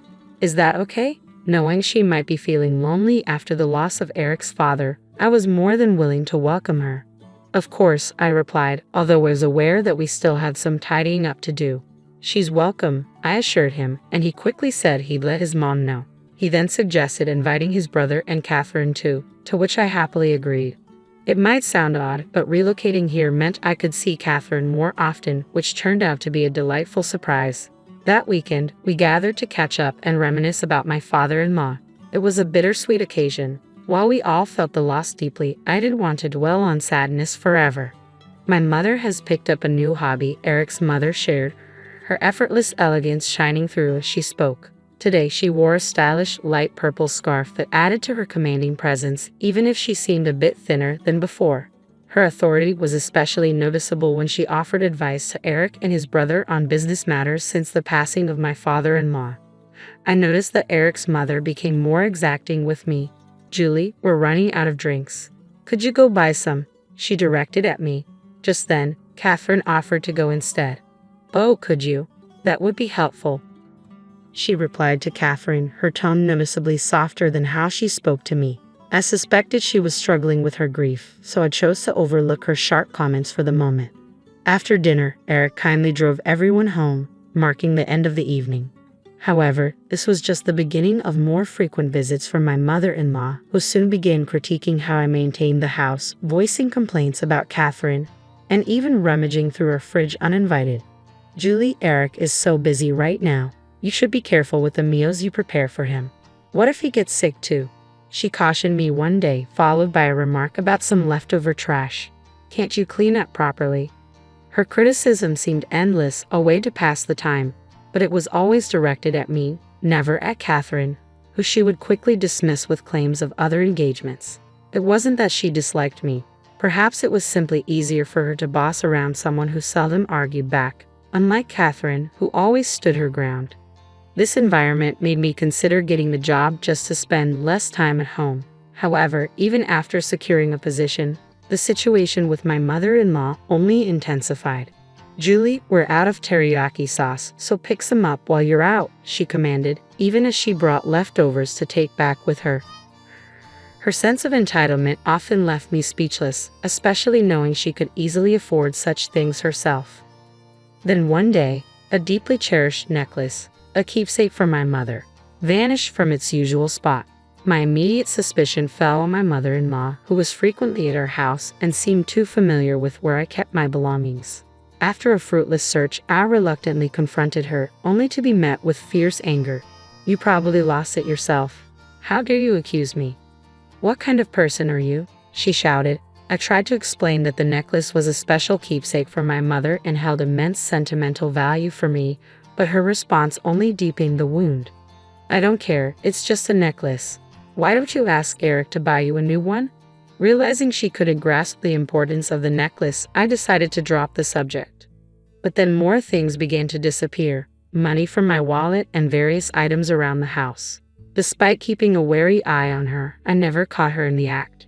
Exhausted and confused, I confided in Catherine, who agreed that my mother-in-law was the likely culprit, given that no one else had such access to our home. It saddened me to think that way, but without concrete evidence, I felt powerless. Seeing how troubled I was, Catherine suggested a getaway. "You need a break, Julie. Why not join me for a short vacation?" The idea of stepping away from it all was appealing. I felt drained, and the thought of a little escape was rejuvenating. So 3 weeks later, as Eric and his brother prepare for a business trip to meet with a company in another state, Catherine and I finalize our plans. "I'm heading out, Julie. Just relax and enjoy your time," Catherine encouraged as we got ready. "Take care," I replied, grateful for the chance to recharge and hopeful that a little distance might offer some perspective on the chaotic happenings at home. I packed early, eager for the respite that awaited. My travel bag was ready by the door, and I was just about to leave when the doorbell rang. Curious, I checked the video feed and saw my mother-in-law standing at the door, not alone but with a group of friends in tow. "Hi, Julie. I brought some friends. Can you let us in?" She greeted me as if it were a normal visit. Opening the door, I found her and about 9 friends, all laden with heavy bags. "We're staying over tonight. Make us feel comfortable," she announced, as if it were a done deal. "Didn't I mention? We're going to see a play nearby tonight, and since it ends late, we decided to stay here," she added casually. This was completely unexpected, especially since I was about to leave for my plans when my mother-in-law interrupted. "Oh, did I inconvenience you? Kayla told me you were okay with it," she said, trying to justify her imposition. I was taken aback by her audacity. "I'm sorry, but I wasn't informed about this, and I already have plans," I replied, trying to maintain my composure. She seemed surprised but quickly retorted, "But you'll be back soon, right? We'll just drop our bags and go out for a while. Can you make dinner and set up beds for us?" Ignoring my stated plans, she acted as if everything was already settled. "I can't. I'm going on a trip with Catherine." "Oh, just for Catherine? You can go anytime. We've come all this way just for today." "How long are you going to make us wait?" she persisted, completely disregarding my needs. Then something caught my eye, a glint of metal around her neck. It was the necklace, a cherished memento from my mother. "Wait. That necklace you're wearing," I began, my voice trailing off in shock. To my astonishment, it was indeed the same necklace. "Kayla, where did you get that necklace?" I asked, trying to keep my composure. "Why, it's just one of my collections. Is there a problem?" she replied smugly, clearly enjoying the control she felt she had. "That can't be right. That necklace is rare and a limited edition," I countered, feeling a mix of anger and betrayal. Just then, Catherine arrived, puzzled as to why I hadn't met her as planned. "I was wondering why you didn't show up at our meeting place and didn't contact me. So this is what was happening," she said upon entering. "I'm sorry I couldn't get in touch," I replied, the stress evident in my voice. Noticing my distress, Catherine quickly picked up on the tension.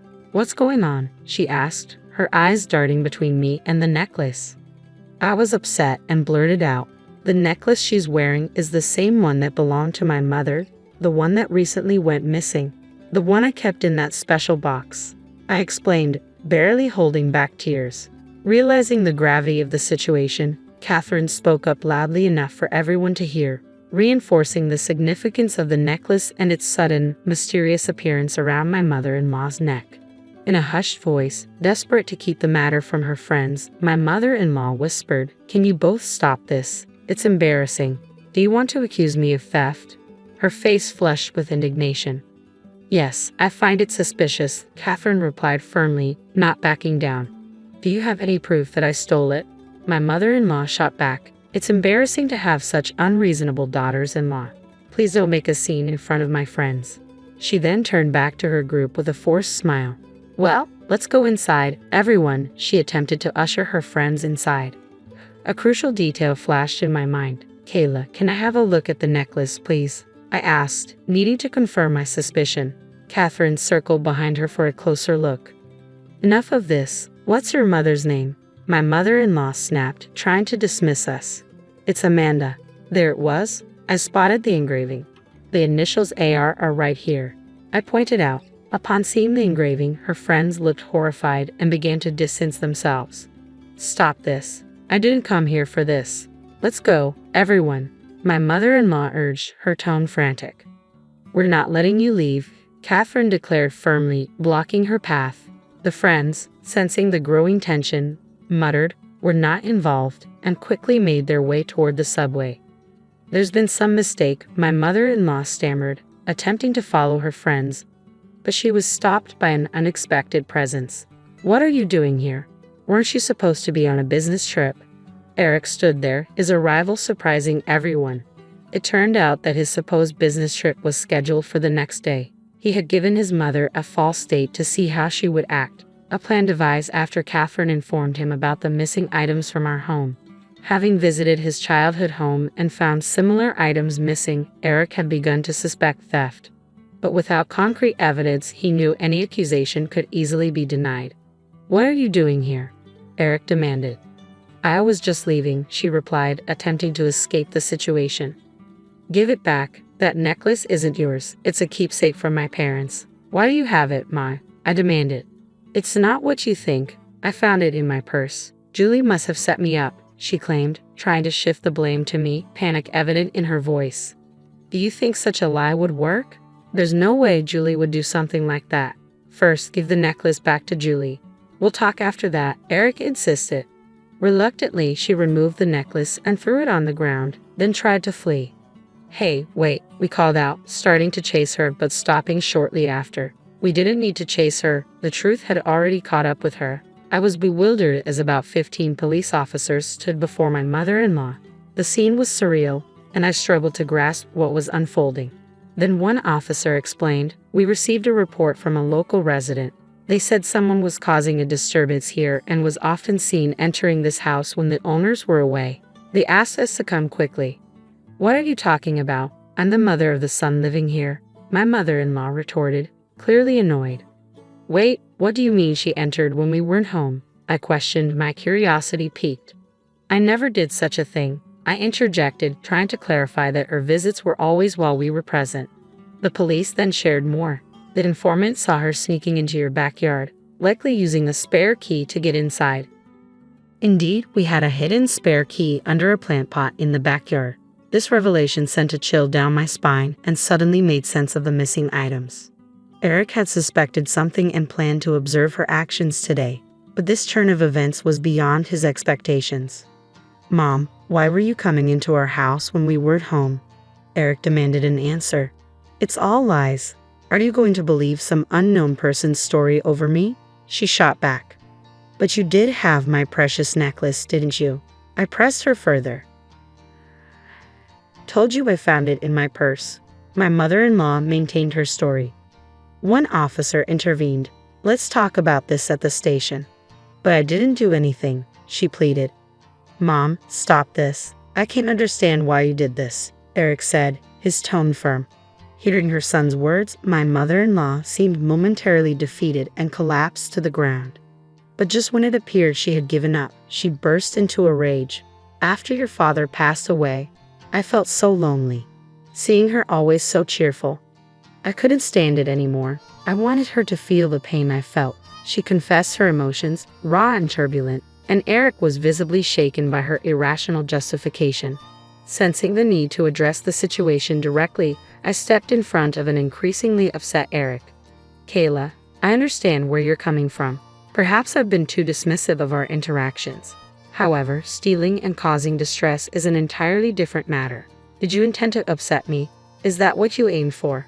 "Don't be ridiculous," she snapped back. "Do you find joy in pushing someone to their limits with such twisted actions? Does it fill the void of your loneliness?"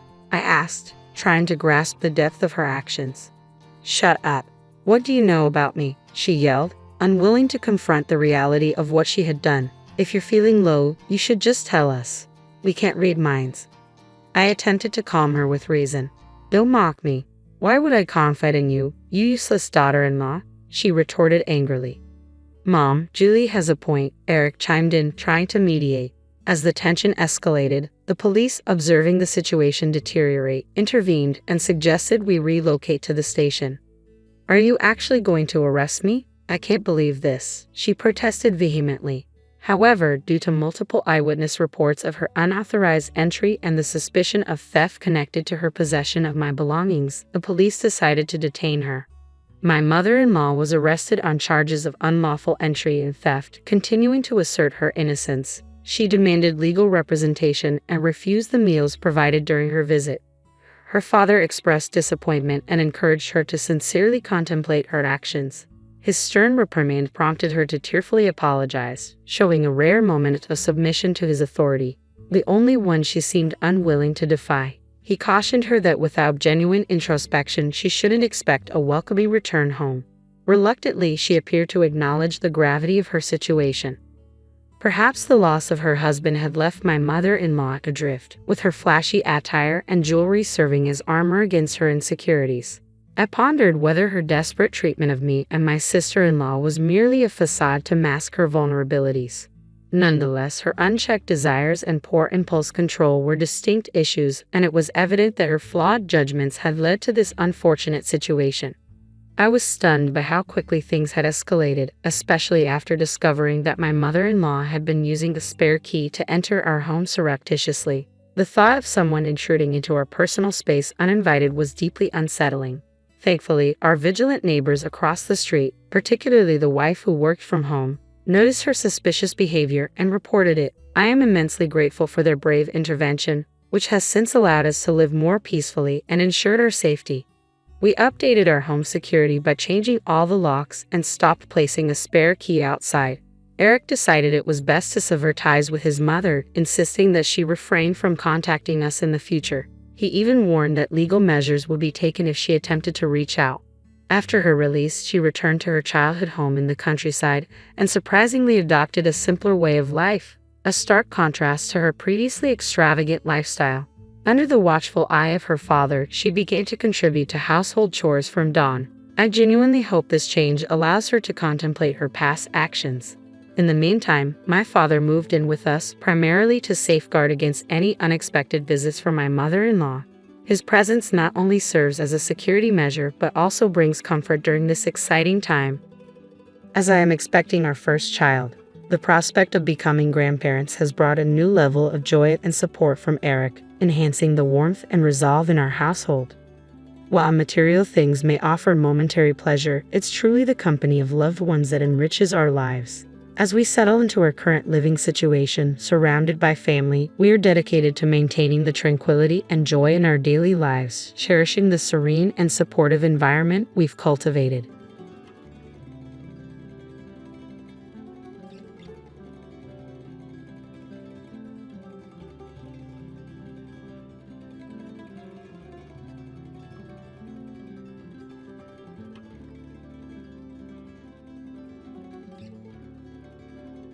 My name is Amy, and I'm 31 years old. I've been married to my husband, Sean, for 3 years, but we still don't have any children. We had envisioned owning a home and starting a family by now, but that dream seems to be slipping away. I've started to believe that Sean and his parents are contributing to our current situation. Despite our efforts to save money together, our savings haven't grown much. Sean often buys expensive branded gifts for his parents, and this habit has been a strain on our finances. Before we married, I knew Sean had a tradition of giving gifts to his parents, which I initially saw as a sign of respect. However, my perspective has shifted since we've been married. While his filial piety is admirable, his tendency to spend money recklessly has become more apparent. He seems to view our increased income as a green light for more extravagant spending. Where he used to stick to a budget, he now chooses only luxury items, and his parents have come to expect these costly gifts. They even request them for no particular reason, which I find difficult to understand. Sean has been secretly giving gifts to his parents, and discovering this has only fueled my growing resentment. While he shows unwavering dedication to his parents, he remains indifferent to mine. When I bring up my mother's upcoming birthday, his nonchalant response only adds to my frustration. The stark contrast between the gifts he lavishes on his parents and the modest ones I can afford for mine bothers me deeply. I sometimes wish I could give my parents expensive gifts, but our finances are stretched thin due to his spending. As a result, the gifts I manage to give them are always a compromise, falling short of what I'd like to offer. Although my parents appreciate what they receive, it pains me that I can't fully celebrate their special occasions. My dissatisfaction with Sean's one-sided concern for his parents is becoming increasingly difficult to ignore. After a year of marriage, as I watched our savings stagnate, I began addressing Sean's spending habits. However, each time we discussed it, the conversation ended in his anger. He would accuse me of lacking sympathy for his parents or even of disliking them without truly hearing my concerns. Despite my repeated attempts to communicate, he never genuinely listened or showed any willingness to change. A few months ago, Sean bought his mother an expensive new wallet. When I confronted him about it, he defended the purchase by claiming her old wallet was worn out. But I knew the old wallet was one he had given her just a year earlier, and it didn't look worn to me. Realizing that my words weren't getting through to him, I decided to approach his parents directly. Considering our future, I felt it was crucial to address the issue directly with Seen's parents. With Seen present, I began by showing them the balance of our joint account. I pointed out how little our savings had grown since we got married, despite both of us working. As you can see, I said, we've hardly increased our savings since we began, even though we both contribute to the household income. My in-laws examined the bank statement with unreadable expressions while Seen appeared visibly displeased. Undeterred, I turned to him and asked Seen, do you remember the promise we made when we got married? We agreed to save money to build the house and start a family, right? He seemed to have a moment of realization and nodded, looking guilty. To get to the bottom of the issue, I pressed Seen further. Then why aren't you cooperating? Are you saying you don't want to build a house or have children? He shook his head vigorously, clearly disagreeing with that notion. Just as I was about to continue, my mother-in-law interrupted. Oh, so we're talking about building a house now. That sounds wonderful. I'd like our room to be in a sunny spot. My father-in-law quickly added, yes, we definitely need more space for our things. 2 rooms would be ideal. I was taken aback by this unexpected response. Seizing the moment, Seen became enthusiastic about the idea. All right, then let's make it 2 rooms. One for visits and another for storing clothes and belongings. Annoyed by their enthusiasm, I cut in. If we're adding 2 more rooms, that will increase our costs significantly. Therefore, we'll need to avoid any expensive gifts until the loan is paid off. My mother-in-law quickly backpedaled. Oh, it was just a joke. We rarely stay over at Seen's place anyway, right? My father-in-law chimed in, exactly. Maintaining a smile, I firmly reiterated a decision I had made previously. I see it was a joke. However, for the sake of our future household and children, we'll need to limit gifts to birthdays and anniversaries only. Seen immediately protested, that's not fair to Mom and Dad. I had anticipated his reaction and responded with a look of disdain. Then your pocket money will be entirely cut off. We can't find any other way to tighten our budget. Or are you planning to use the money you saved when you were single to cover your parents' gifts? If that's the case, I won't interfere.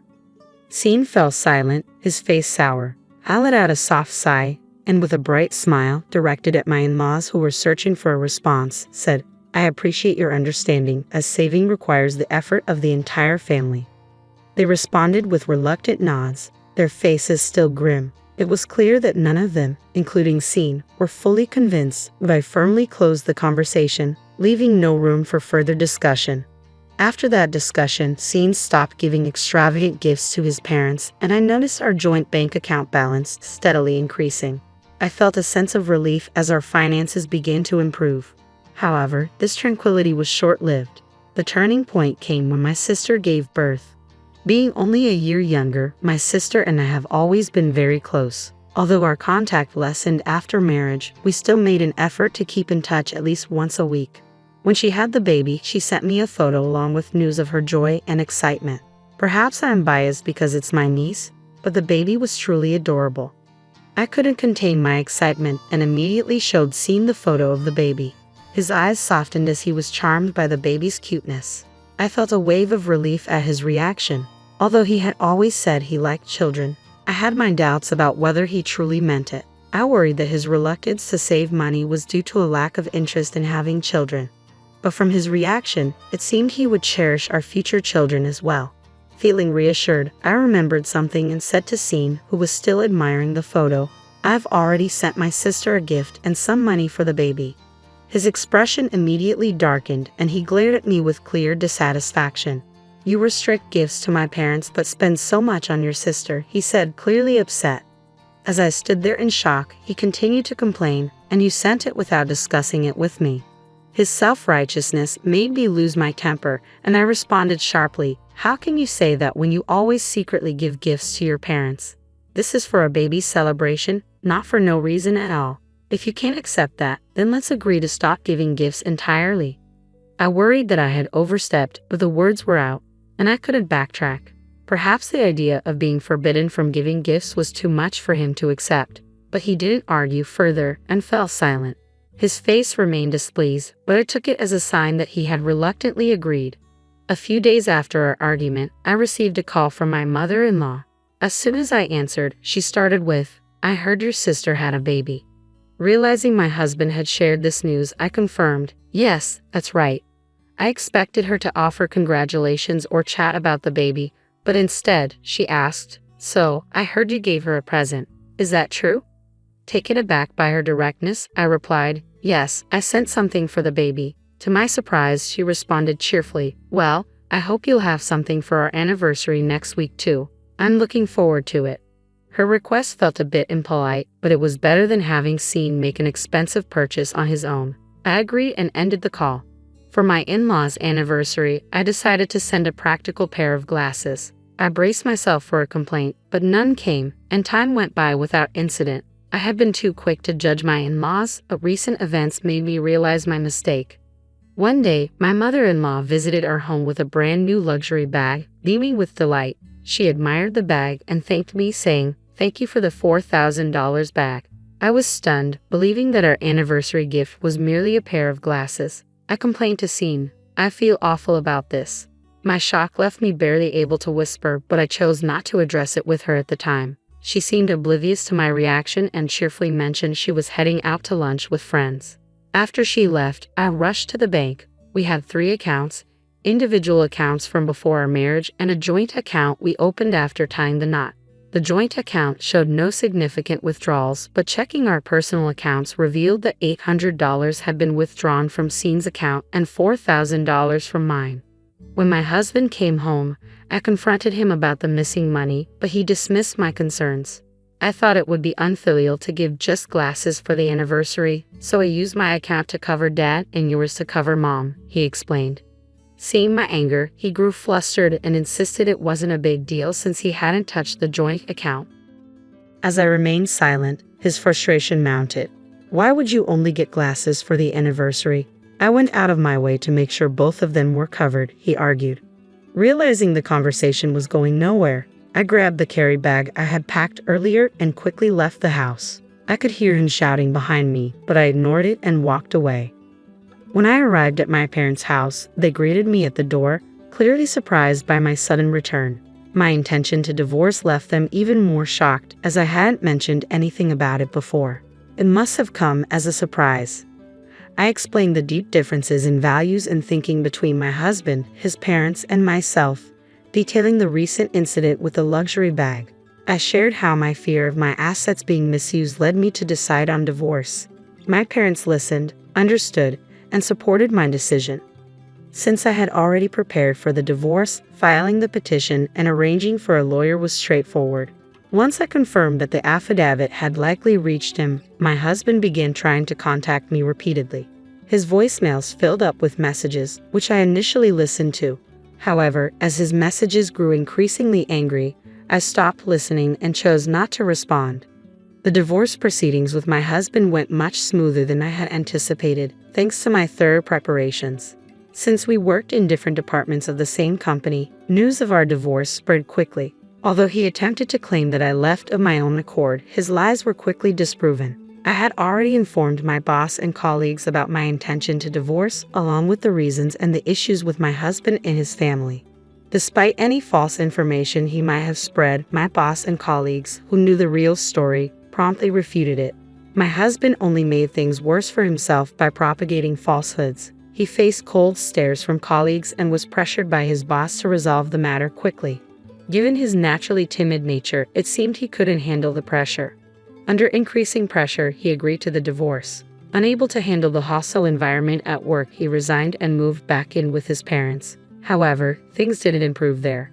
Rumors about him and his parents had spread beyond the office, reaching our relatives as well, thanks to a family member who worked at the company. The reception was icy. Returning to his parents' home only further damaged his reputation.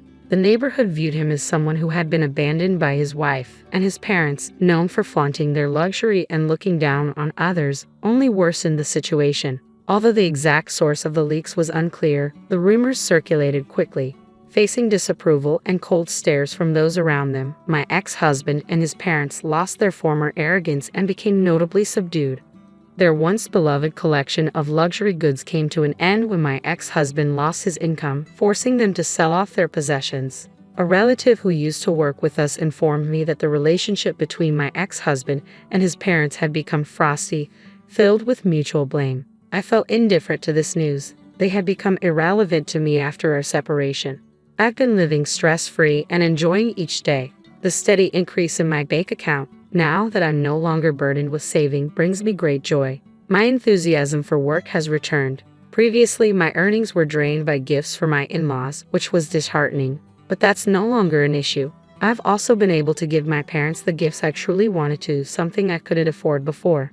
They initially said that what they had received was enough, but once I explained it was for my personal satisfaction, they happily accepted. Seeing their reaction lifted the guilt I had felt. As for love, I plan to take a break, but if the opportunity for remarriage arises, I hope to apply the lessons I've learned from these experiences.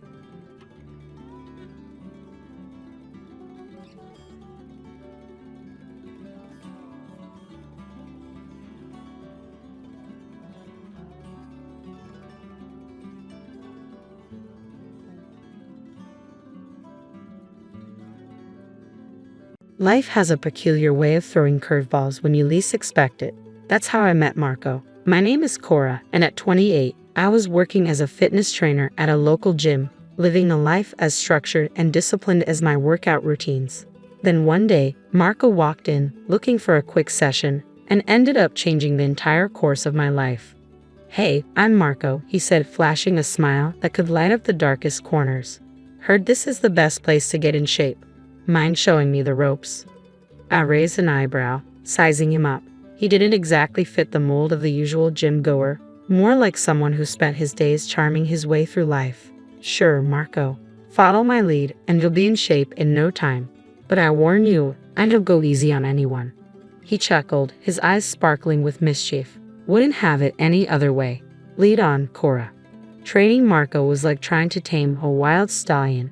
He had energy for days and a stubborn streak to match. But beneath the jokes and playful banter, there was a genuine connection neither of us could deny. As days turned into weeks, our gym sessions became the highlight of my life. It wasn't just about the workouts anymore. It was about the laughter, the stories, and the moments we shared. One evening, as we wrapped up, Marco turned to me, his usual grin replaced by a serious look. "Cora, I need to tell you something. I'm not just here for the workouts. I'm here for you. You have this fire, this strength I've never seen in anyone else, and I'm crazy about you." I was taken aback. This was Marco, the guy who joked about everything, now standing in front of me, bare and honest. "Marco, I don't know what to say. You're not what I expected, but I can't deny there's something between us. Something real." That was the start of our whirlwind romance, intense and passionate, like a storm that swept everything in its path.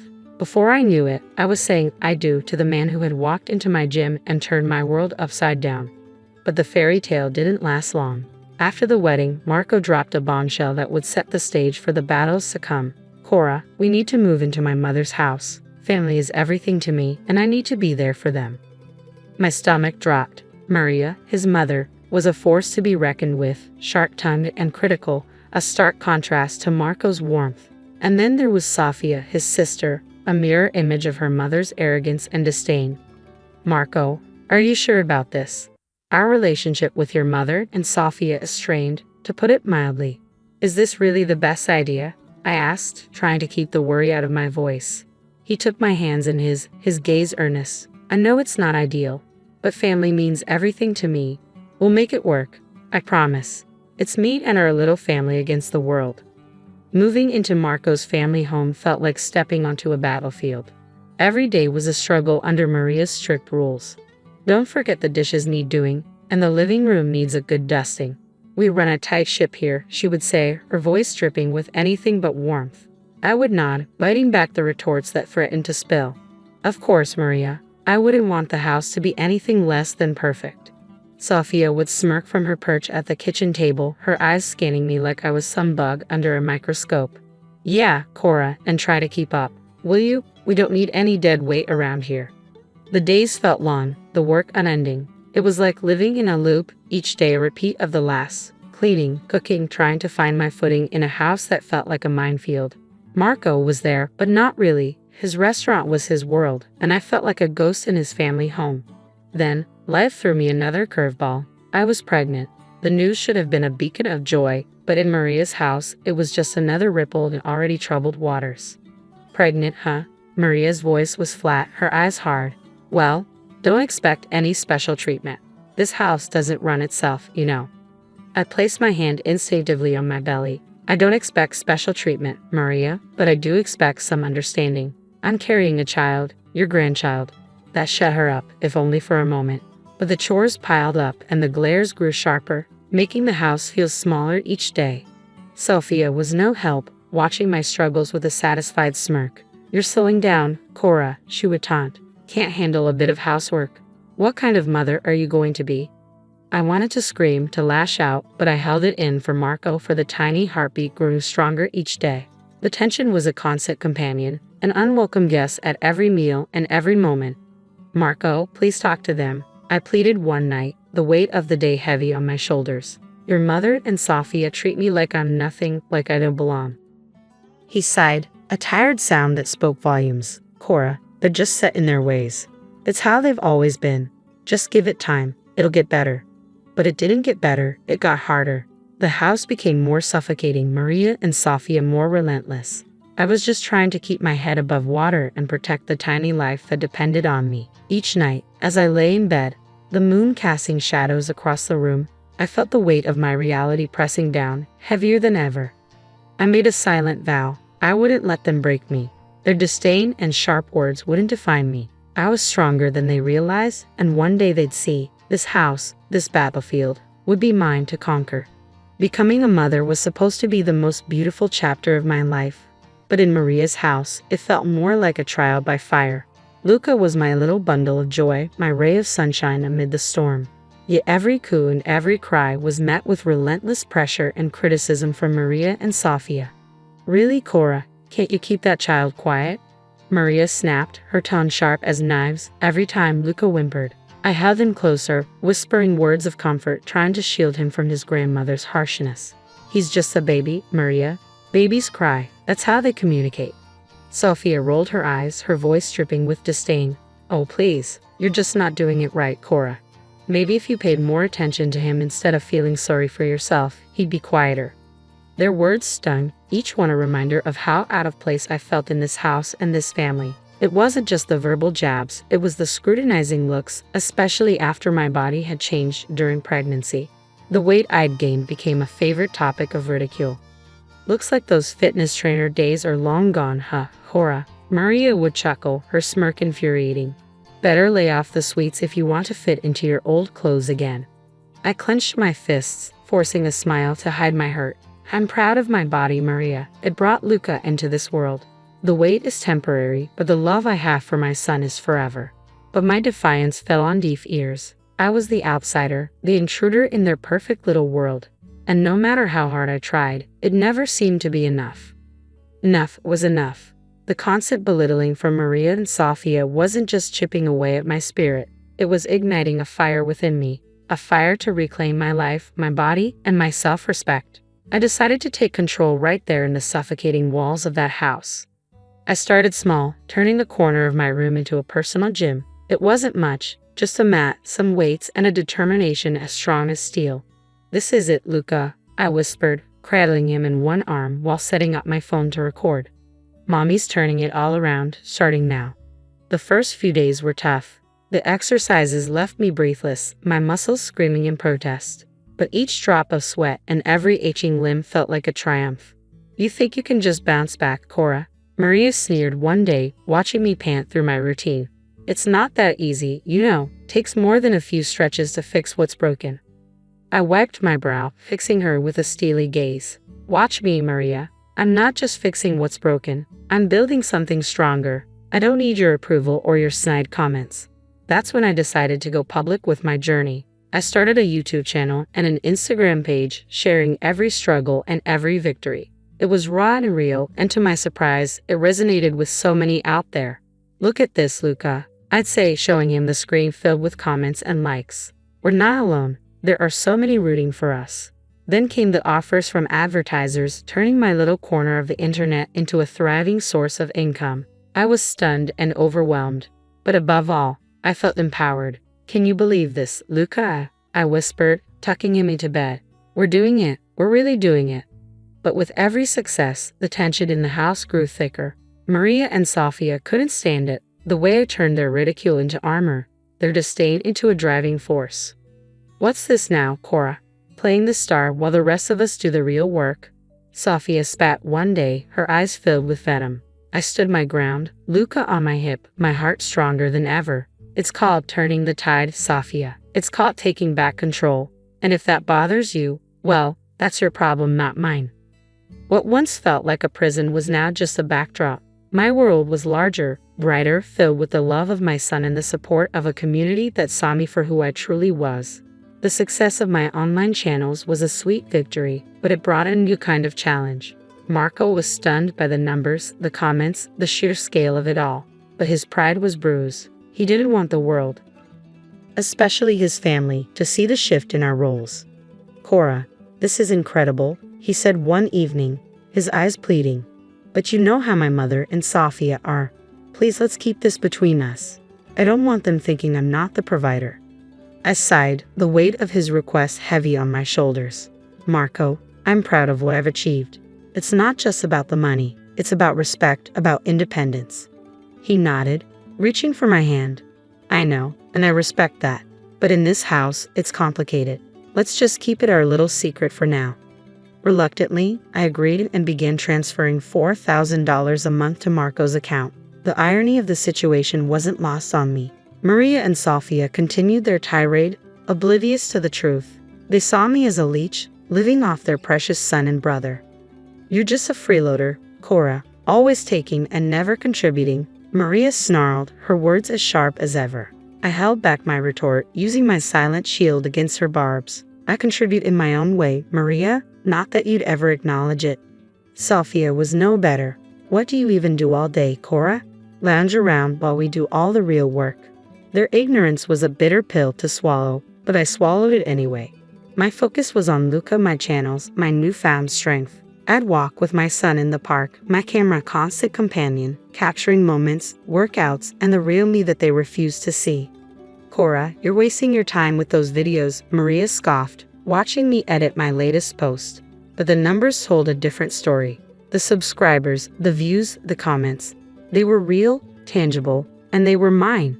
Maybe to you, Maria, but to me and to thousands out there, it's anything but a waste, I replied, my confidence unwavering.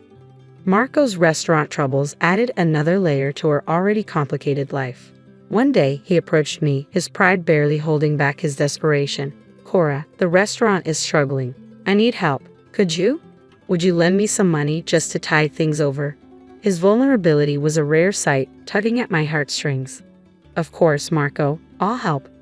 But this isn't just a loan. It's an investment in us, in our family. His relief was palpable, but it was tinged with the unspoken truth. I was the lifeline, the silent savior of the family facade. As I transferred $10,000, I watched the gratitude and guilt flicker in his eyes. I sensed the balance had shifted. Time in that house felt like a ticking bomb, with each day bringing us closer to an explosion. Sofia's marriage introduced her husband, Rick, into our already cramped space, and his presence only heightened the chaos and tension that had become a constant in our lives. You two just take up space, Maria sneered, her words slicing through the crowded living room. You're nothing but freeloaders, Cora, you and that kid. I clenched my teeth, hugging Luca closer. We're family, Maria, or at least that's what a house like this is supposed to mean. But when Sofia announced her pregnancy, Maria's attitude shifted to something even harsher and more direct. This house is getting crowded, Cora, and frankly, you and your boy are just in the way. The words stung, but before I could muster a response, Marco dropped a bombshell of his own at dinner.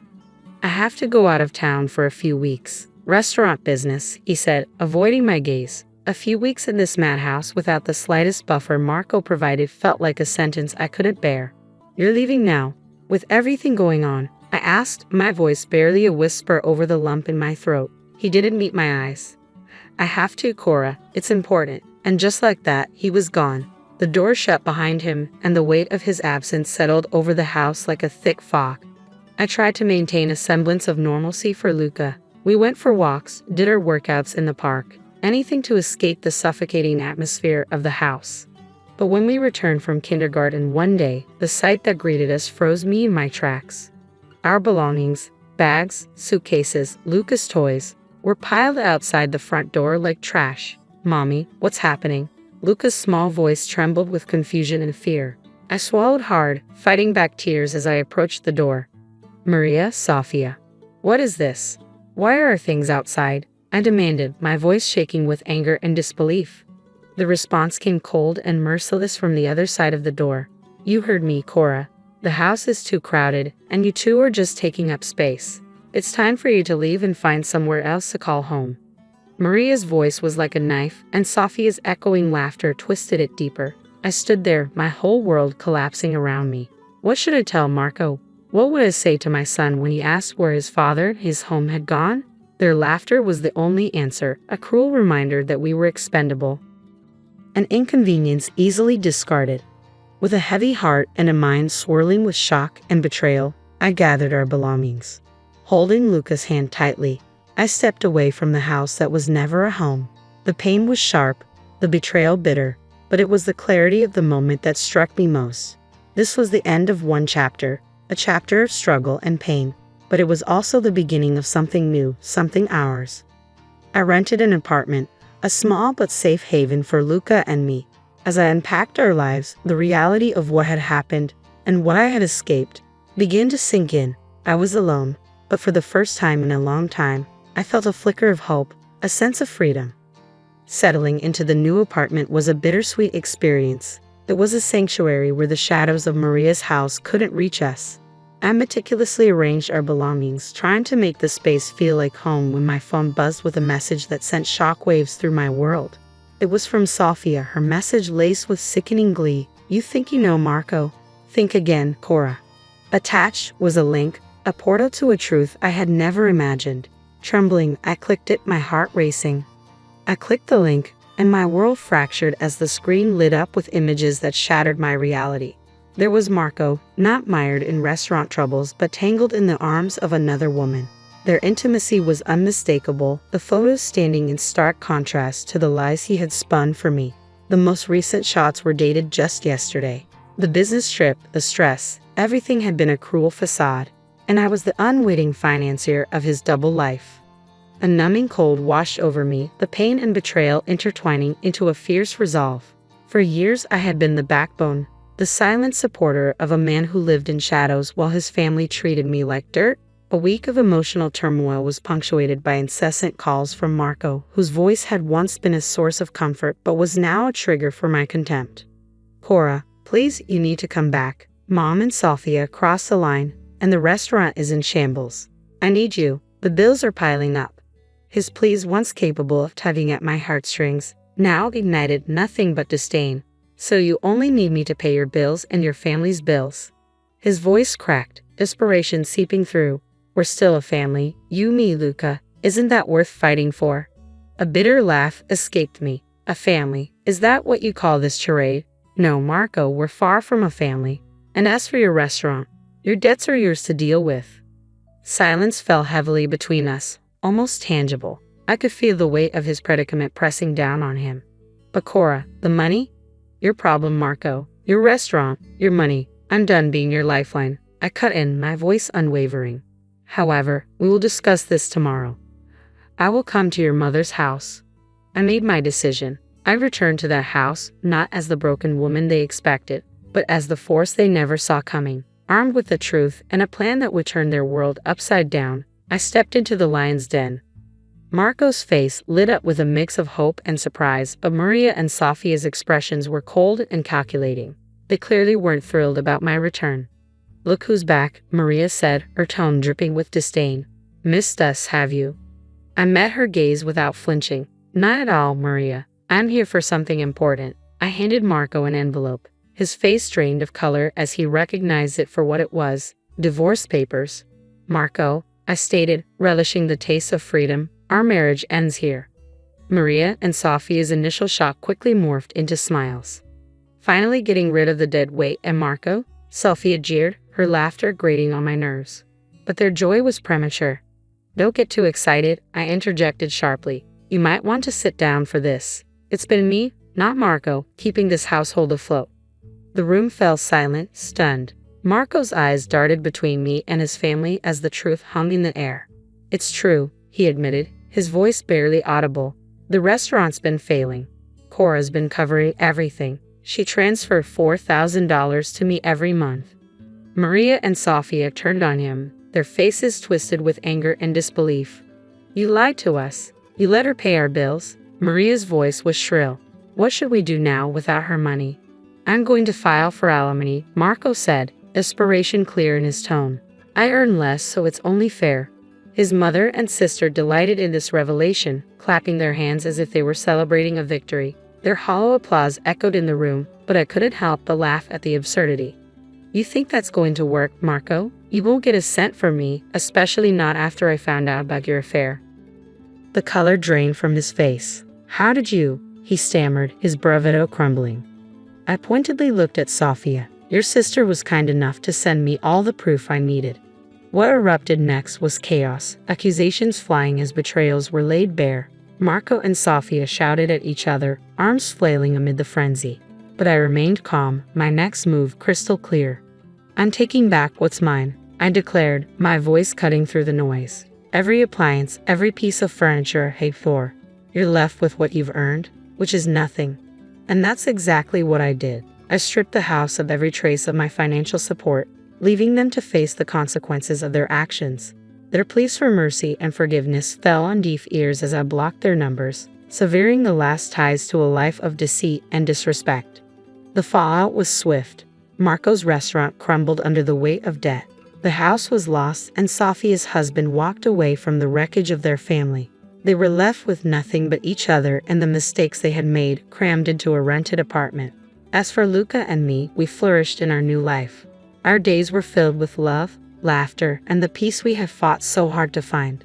The past was behind us, a distant memory overshadowed by the bright future we were building together. We were more than survivors. We were conquerors, and our story was just beginning.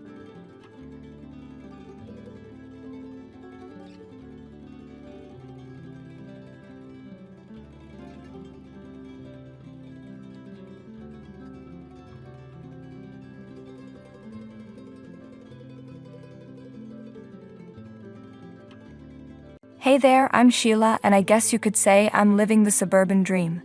I've been married to my amazing husband, Chris, for 4 years now, and it's been quite an adventure. We met in college, both studying business, and there was just something about his smile and easygoing personality that drew me in. From the beginning, we were inseparable, staying up late to study, laughing at inside jokes, and planning our future together. Fast forward a few years and we got married, promising to stick by each other through thick and thin. The whole for better or worse thing seemed easy at the time, but little did I know our journey was about to take a challenging turn, thanks to my mother-in-law. Chris and his mom, Martha, have always been super close, which sometimes felt a bit much to me. Martha raised him almost entirely on her own after her divorce, and it seemed like she was determined to keep him under her wing, even after he moved out. I heard stories about how she used to match outfits with him and always stayed close while he played with his friends. Martha had this habit of planning Chris' life down to the minute, almost like she was the one in charge. Even when he went off to college, her clinginess didn't stop. She'd call him several times a day to check on his schedule and even visited him twice a week. This really affected Chris.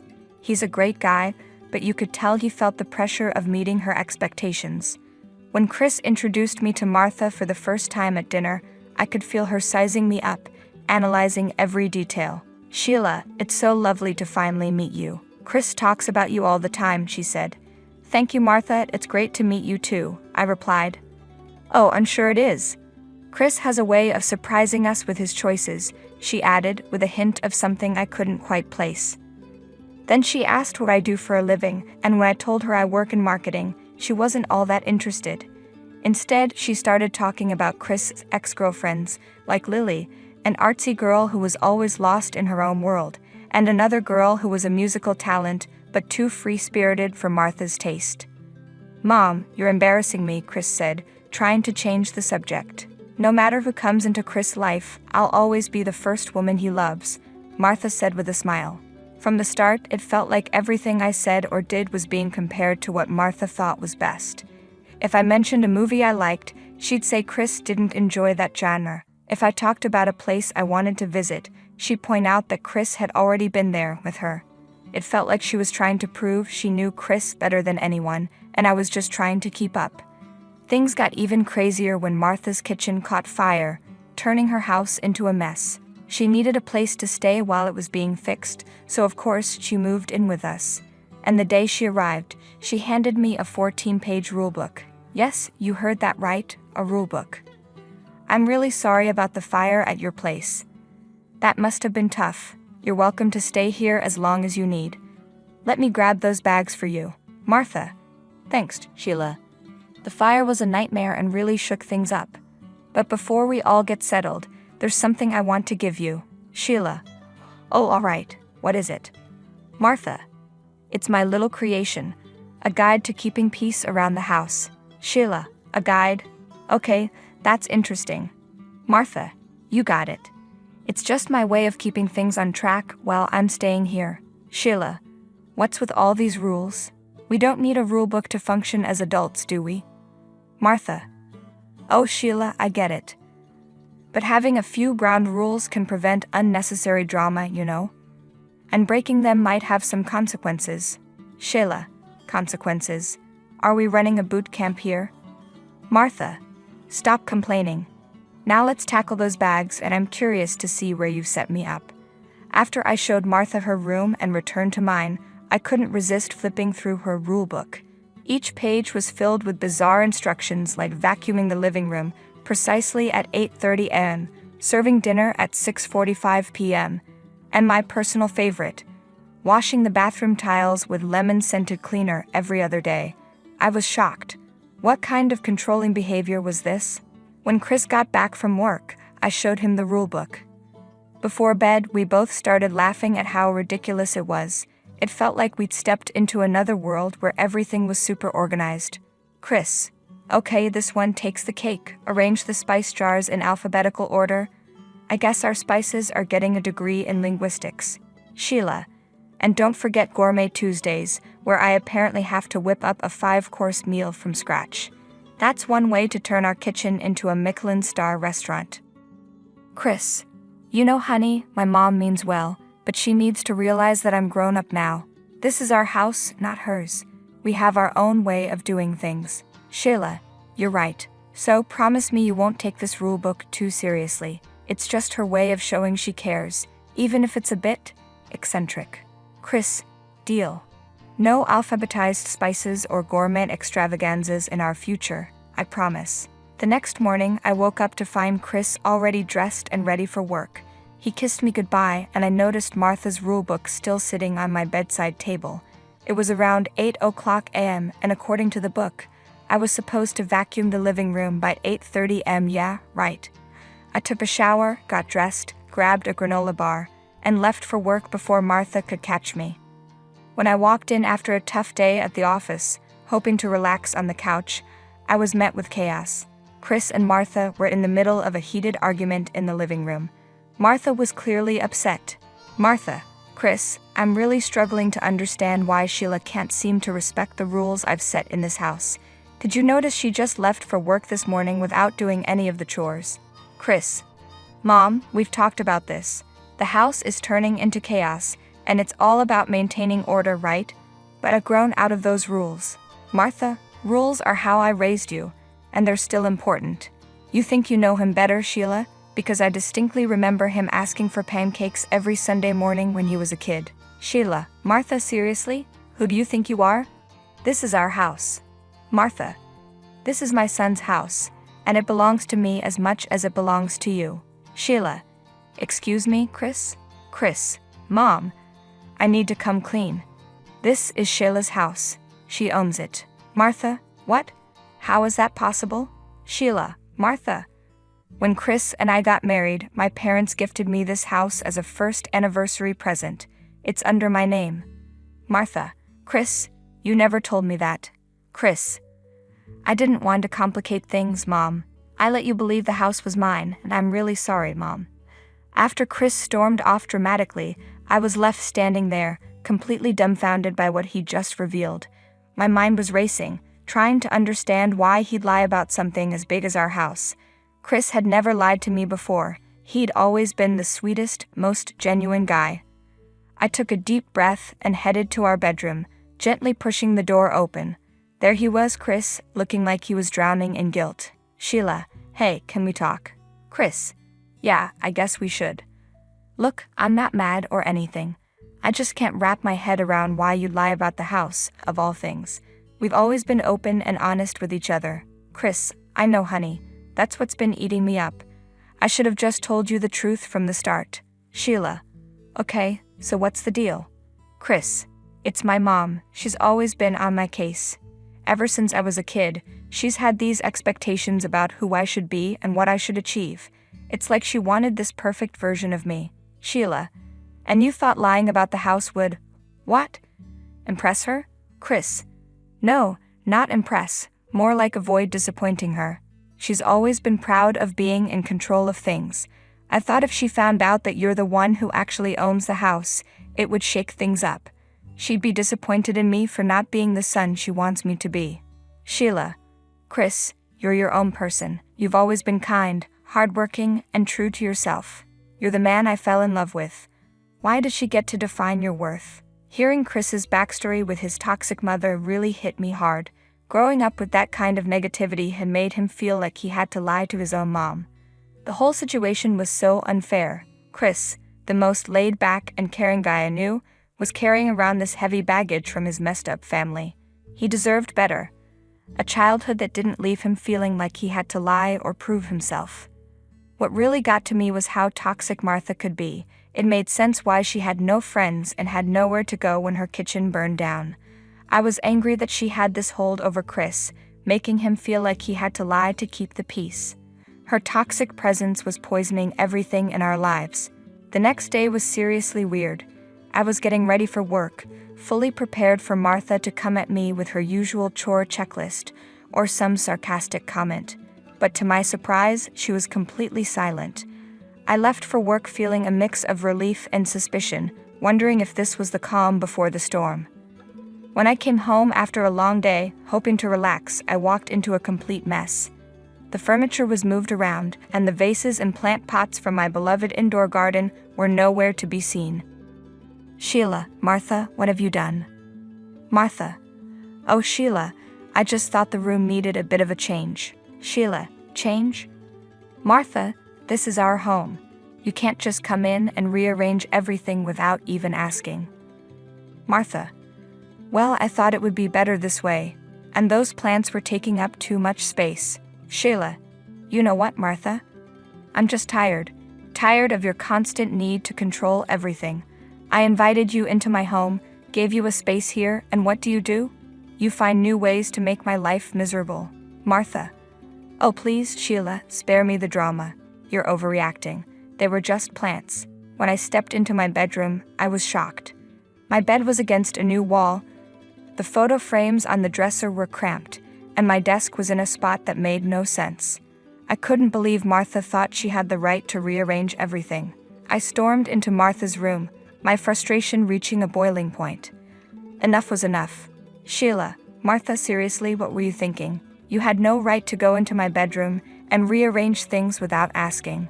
Martha, you're blowing this way out of proportion. Sheila. Martha, we need to talk. I've been trying to stay calm, but I can't hold back anymore. You've been treating me like some sort of intruder in my own home, and it's not okay. I get that you have your rules and your idea of how things should be, but being a mom doesn't give you a free pass to mess with our lives. Martha. Whoa, where's all this coming from? Sheila. It's been building up for months. Your critiques, your eye rolls, you act like you're the guru of life, especially when it comes to Chris. But guess what? Your way isn't the only way. Believe it or not, I've been guiding him too since his dad left, and I give you props for that. But that doesn't mean you're the boss of our lives. I've seen how your need for control is stressing Chris out. He's walking around like he's carrying a ton of bricks on his shoulders, worried that he's not living up to your expectations. I'm starting to see things clearly now. I notice when Chris hesitates to speak his mind around you, and I hear it when he tries to keep you happy no matter what.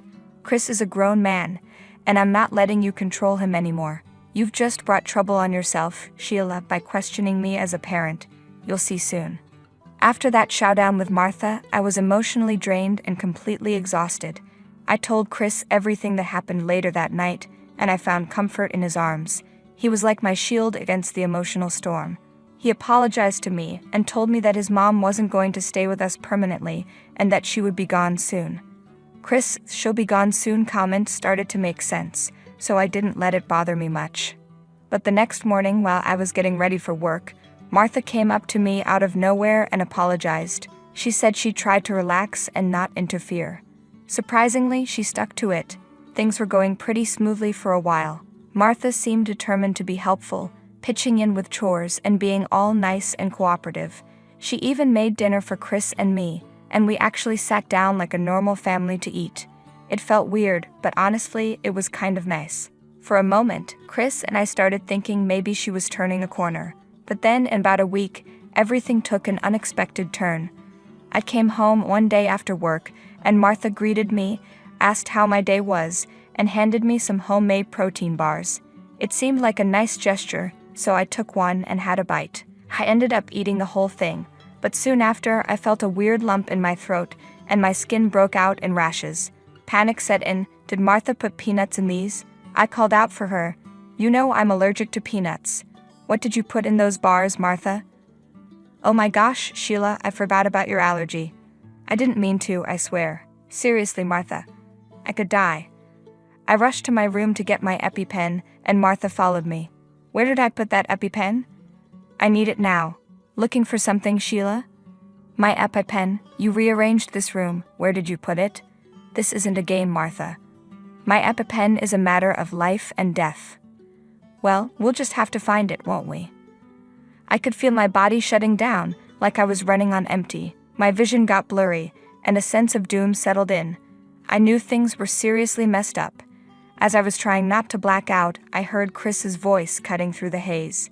He was on the phone, talking like his life depended on it. An ambulance arrived and the paramedics quickly got to work stabilizing me. The ride to the hospital was a blur, with sirens and beeping sounds all around. It felt like I was drifting in and out of a strange dream until I finally closed my eyes. When I woke up in the hospital, Chris was there, looking worn out but relieved. I was done with Martha's manipulation, her toxicity, and her complete disregard for anyone's well-being except her own. As soon as I was discharged, I had a serious heart-to-heart with Chris. He knew it was time to take a stand too. He had seen firsthand the damage his mother's actions could cause, and he was ready to set things right. A couple of days after I was discharged from the hospital, Chris and I went home. "Mom, we need to talk." "I don't know what Sheila told you, but it was all a mistake. Cut it out. You know what, Mom? I used to think I had a mother, someone who cared, someone who wanted the best for her family. But I was dead wrong. I didn't realize I had a monster for a mom, someone who's willing to manipulate just to satisfy her own twisted need for control." "Chris, no honey. I need to get this out, Mom. You've torn this family apart with your toxic behavior. You've taken every opportunity to belittle and demean Sheila, someone who's done nothing but support and care for all of us. And what did she get in return? Neglect and her allergies triggered because you forgot? It's sickening. You nearly killed Sheila. Let that sink in. You almost killed your son's wife. Didn't you even think about me once? Chris, please, I never meant for things to go this far. I know I've made mistakes, and I'm so sorry for what happened to Sheila." "Mom, listen carefully. You have two choices. You can leave on your own terms, or I'll make sure you're out of here. You can stay in a motel or wherever you want, but you're not staying here. This is where it ends, Mom. Our relationship, whatever was left of it, ends right here. I don't have a mother anymore, not in the way that matters." Honestly, I couldn't help but feel a twisted sense of satisfaction when Chris showed his mom the door. She loved him so much that it must have hurt like crazy to be rejected by her own son. But she deserved it after the protein bar situation. We've lost touch with Martha completely. No calls, no texts, no sign of where she went. It's like she vanished into thin air. And as much as I hoped she would grow and find her way, I can't help but wonder where she ended up. Despite all the drama, she's still Chris's mom, and that worry for her is still there. Chris ran into a couple of construction guys working on her house, and they told him she drops by sometimes to check on things, so I guess she's okay. Our home is no longer a battleground, and who knows if we'll ever get in touch with her again. For now, we're just trying to live in the moment.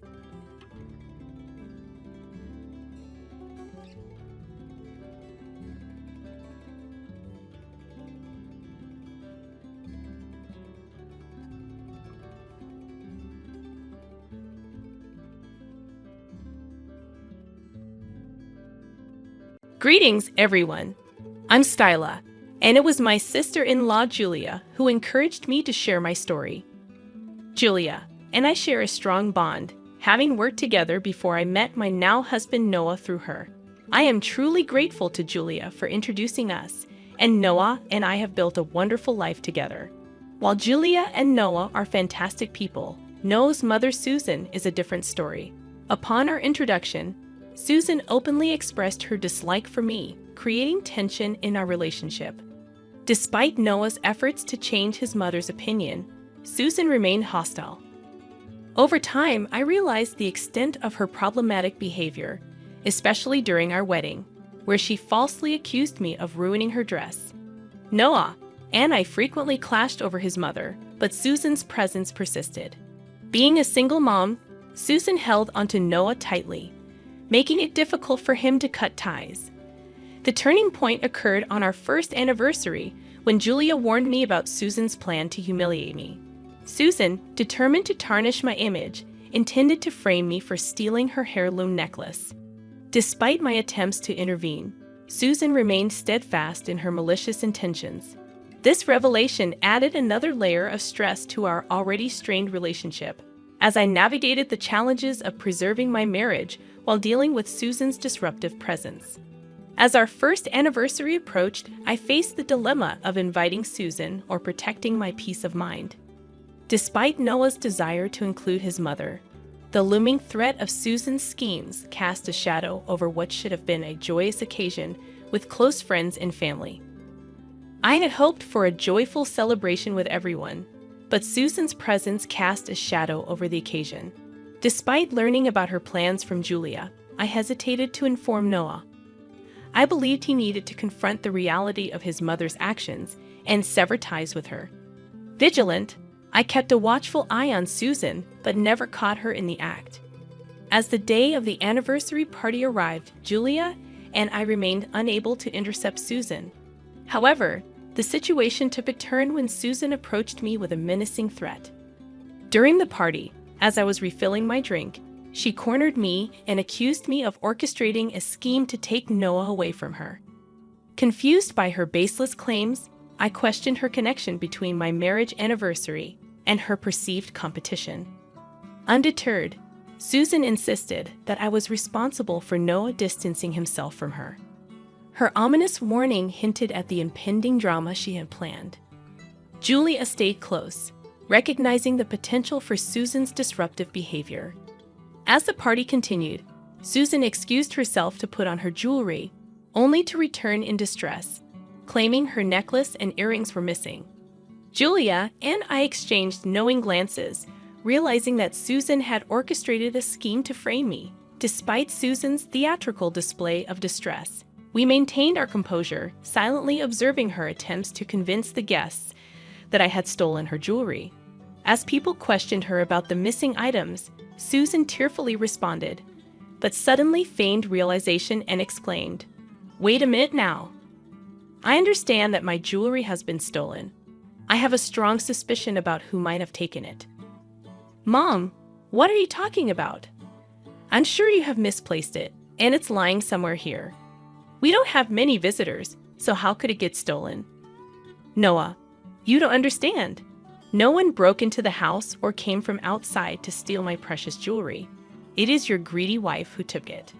Susan's accusation left everyone gasping, as she pointed directly at me as the culprit. Noah appeared shocked and somewhat embarrassed by his mother's words. Yet, I knew he trusted me implicitly and wouldn't entertain the idea for a moment that I'd stolen from his mom. Despite his love for his mother, his trust in me remained steadfast. "No, Mom, I don't think this is fair. You're throwing false accusations at Skyla." She would never do something like this. You must have misplaced it. No, Noah, you have to believe me. Remember how Skyla gushed about my heirloom jewelry? She knew I would never let her have it, so she stole it from me. Mom, those are baseless accusations. Skyla was merely complimenting the design. She never once asked you to give her the necklace. Noah, my poor child, you are blinded by love. You have to see how vile and greedy your wife is. She is the one who stole my jewelry. That's why she never asked to borrow it from me. She wanted it for herself. At this point, Noah and Susan engaged in a heated argument, while the rest of the guests watched in disbelief. It was deeply embarrassing to be accused of theft on my own anniversary, something I never anticipated. However, I resolved to handle the situation with dignity. Susan, you have some nerve to make accusations about me in my own home.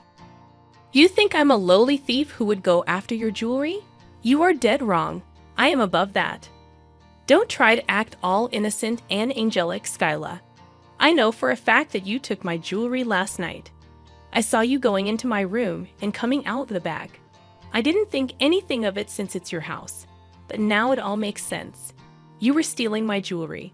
Susan, you need to stop making baseless assumptions.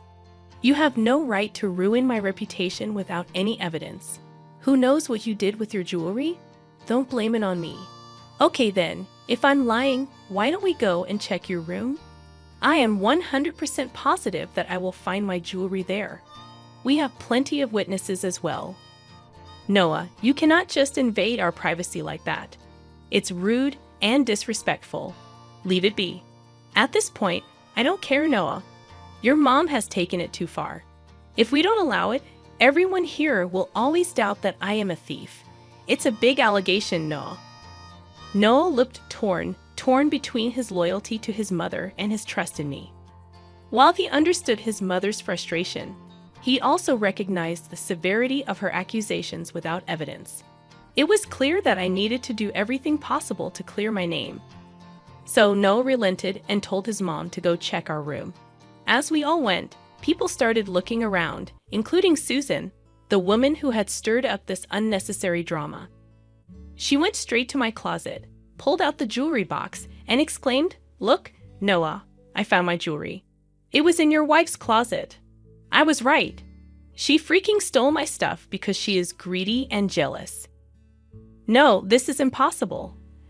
I know my wife wouldn't steal jewelry from you. I don't know how it got there. You didn't take it, right, Skyla? Of course I didn't, Noah. You know I'm not a thief. Oh really, Skyla? Then how did my previous jewelry set end up in your closet? There is no way you can get out of this, Skyla. You should have confessed and given me my stuff back. I'm sorry, Noah, but I think I need to call the police. Noah stood there looking dumbfounded while Susan called the police. Whispers circulated around the room, and many couldn't believe what they were witnessing. It was peak humiliation for me, but I stayed composed, waiting for the police to arrive as Susan berated me, calling me names and saying awful things. She said, "Noah, this is it.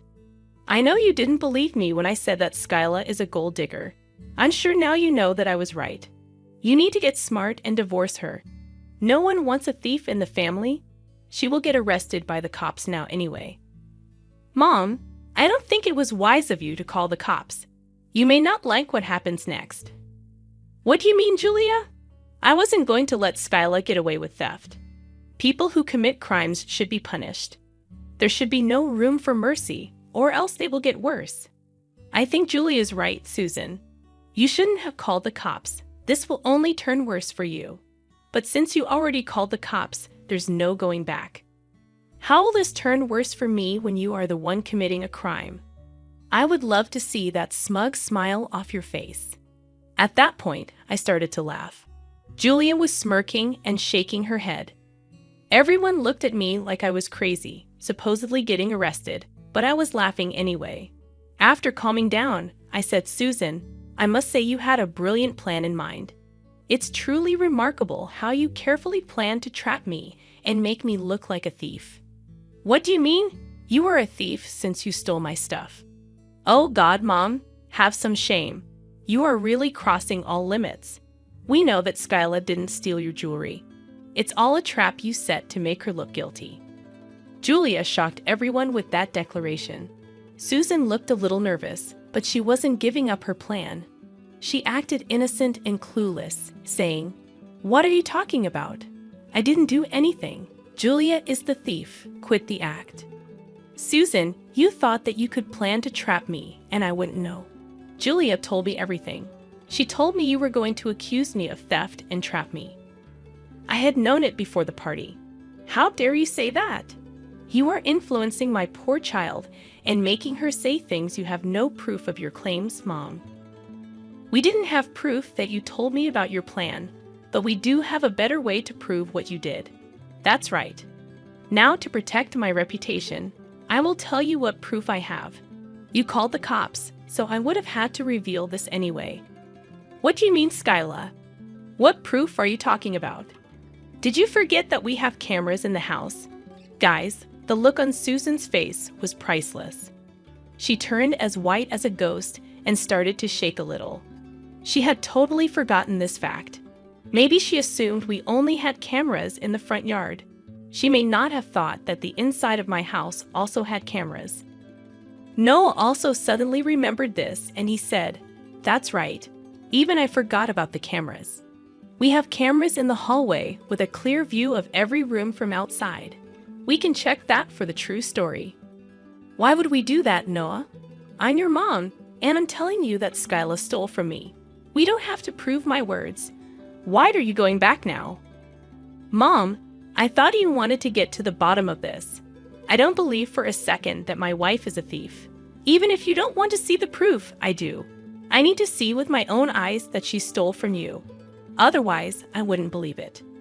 Susan did her best to stop Noah from seeing the CCTV footage. I pulled out the saved footage on my phone, and we started to look through the videos. Meanwhile, the cops arrived and were given a brief rundown by everyone. Susan immediately went to them and said, "Officers, you need to arrest my daughter-in-law, Skylar. She stole my jewelry. We found it in her closet. She's a criminal. You need to arrest her now." "I don't think so, Susan. Officers, I have proof that my mother-in-law trapped me and is making false claims against me." "Mom, do you have solid proof against your mother-in-law?" "I do have solid proof. Actually, my home has cameras. This is the footage it recorded from yesterday. I handed my phone to the officers to see. Noah and the rest saw that footage later. The footage clearly showed that Susan took her jewelry box from her room and went into my room when I wasn't home. When she came out, she didn't have the box with her. It proved that Susan had put her jewelry box in my room on purpose." Everyone was shocked, and Noah straight up started to shout at Susan. Susan looked at him with fear in her eyes and actually started to cry. I had never seen Noah so angry. He said, "Mom, how could you do this to my wife? Skyla has been nothing but kind to you, and you backstab her like this. What is wrong with you?"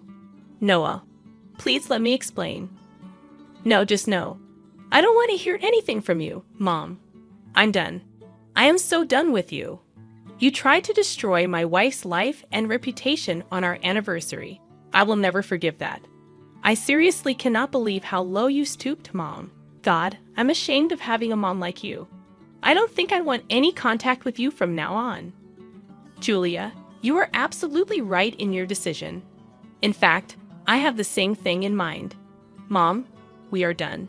Don't ever come near me or my wife again. We will go no contact with you." Hearing that, Susan started to cry loudly. She clutched Noah's arm and tried to reason with Julia as well, begging them to forgive her. It was prophetic, and the guests were shaking their heads at Susan. Most of the guests were family, so they didn't hold back their criticisms against Susan. Not one person stood in her support.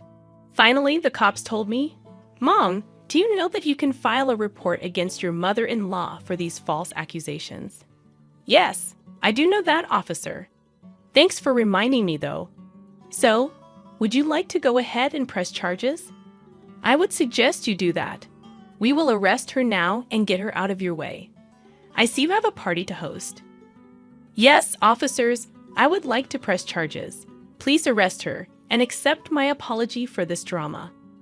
Noah, you don't mind, do you? Absolutely not, Skyla. What Mom did was horribly wrong. You should be pressing charges. I give you my full support. Suddenly, it was all too much for our dear Susan. The cops descended on her and began handcuffing her while she struggled. They warned her that they could charge her for resisting arrest. But Susan wasn't in her right mind. She screamed and cried while begging Noah, Julie, and even me for forgiveness. Skyla, please don't do this to me. I'm your mother-in-law. What will people say when they see me get arrested? You didn't care when you called the cops on me, now did you? Why should I care? I'm right to get you arrested. You have wronged me. I'm sorry, Skyla. I shouldn't have done this. Look, we're family. We can solve this between ourselves. There is no need to get the cops involved now. Now, Susan, I distinctly remember you saying that criminals should not be spared, or else they will get worse. Seeing that you can easily evolve into a menace to this society, I absolutely have a duty as a concerned citizen to get you arrested. Susan looked shocked when I threw her words back at her. She also kept crying and mumbling apologies while everyone criticized her. The cops didn't waste much time and took her away. Noah and I went with them to the police station to file a report. Meanwhile, Julie stayed behind to tend to the guests. After Noah and I got to the police station, we filed an official report. I was going to sue her for good. She had done enough damage in my life and escalated badly. But still, I wanted Noah to be completely on board with me too. Noah, are you sure you're okay with this? If you're not comfortable with a police report, we can always go back. No, Skyla, we're not going back without a police report. We need to do this now. I have failed to protect you from my mom. She was about to destroy your life. I can't put this past me. You know that I didn't doubt you for a second, right? I know, Noah. Your mom being a psycho is not your fault. It's completely on her. Noah felt very guilty for not being able to protect me better. I understood his pain. He did love his mom very much. It's difficult to know that the woman who gave birth to you is an evil woman. But he still gave me the go-ahead to file the report, and so I did. He also promised never to let Susan back in our lives. We agreed to go to couples counseling to get a better grip on our marriage. Noah and I did return to the party, and we decided to continue with the celebration. The food was there, the people were there, and we were surrounded by supportive family and friends. We had no reason to just discard everything for one person. It was our anniversary after all. So, we resumed the celebrations and had a blast. Julia also had a great time too. All this while, my dear mother-in-law Susan was rotting in jail. So Susan didn't want the case to go to court after all. She made a settlement with my lawyer. I got a decent chunk of money while she got away with what she did. I really hope she changes her behavior after that. I say I hope because we are no longer in contact with Susan. Noah, me, and Julia all cut her off, as did some of her family members. The others simply don't entertain her anymore, but didn't block her straight away. I mean, who knows when she would fancy trapping other family members out of spite. Anyway, since we cut contact with Susan, my marriage improved a lot. The couple's counseling helped as well. We are currently expecting our first child and plan to keep our dear son away from Susan too.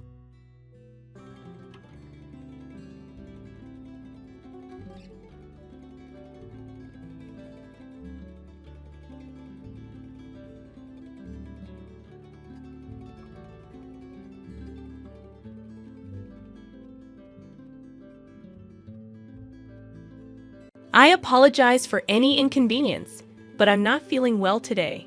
Could I possibly take a short rest? It's quite unfortunate that I'm under the weather, especially since I am working remotely and have a virtual meeting scheduled. Despite having to make such a request, which feels a bit embarrassing, I appreciate your understanding, considering my pregnancy. It's kind of you to offer a break. Let's pause for 45 minutes and reconvene afterward. I'm genuinely thankful for your empathy and flexibility. Normally, such a break might not be allowed. but given the circumstances, I've decided to accept your kind offer and rest. Laying down for a bit should help me recover and return to work feeling refreshed. I've set my alarm for a half-hour nap, hoping it will do the trick. However, just as I was about to drift off, my mother-in-law unexpectedly entered my room, visibly upset. She accused me of neglecting my duties around the house in favor of spending time on my computer. Despite my attempts to explain that I was actually working and merely taking a necessary break due to my severe morning sickness, she didn't seem to believe me. Her reaction was harsh, criticizing me for what she perceived as laziness. In her anger, she misunderstood my situation entirely, even resorting to physical aggression, which was both shocking and dangerous, especially considering my pregnancy. Despite my pleas, she continued misunderstanding my attempts to explain as backtalk. This confrontation escalated to a point where I felt my safety and that of my unborn child was at risk. Regrettably, I had to cancel the meeting abruptly to address this urgent situation. Just then, a concerned voice from my computer inquired about the commotion, which momentarily caught my mother-in-law off guard. Her anger shifted to surprise. To give a bit of background about myself, my name is Sophia, and I'm 30 years old. After completing my education in a vocational school, I embarked on a career in it.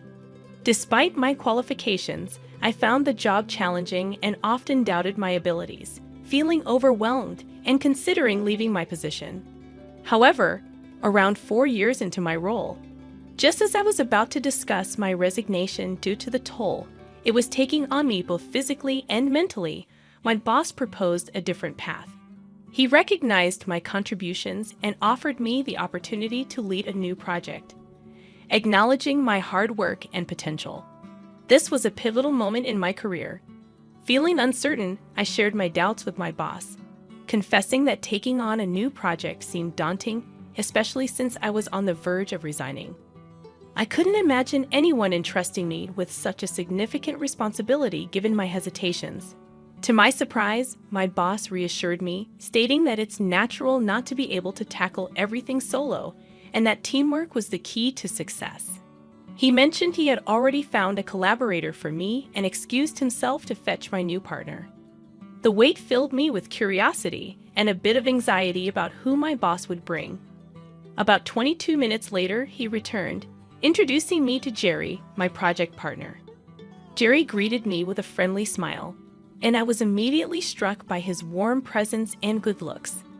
As we got acquainted, I learned that Jerry, despite being from a different department, had an excellent reputation and was well regarded by both his peers and juniors. Our boss tasked us with making the project a success and left us to decide our approach. Alone with Jerry, I felt a mix of excitement and nerves, expressing my hope that I wouldn't hinder our progress.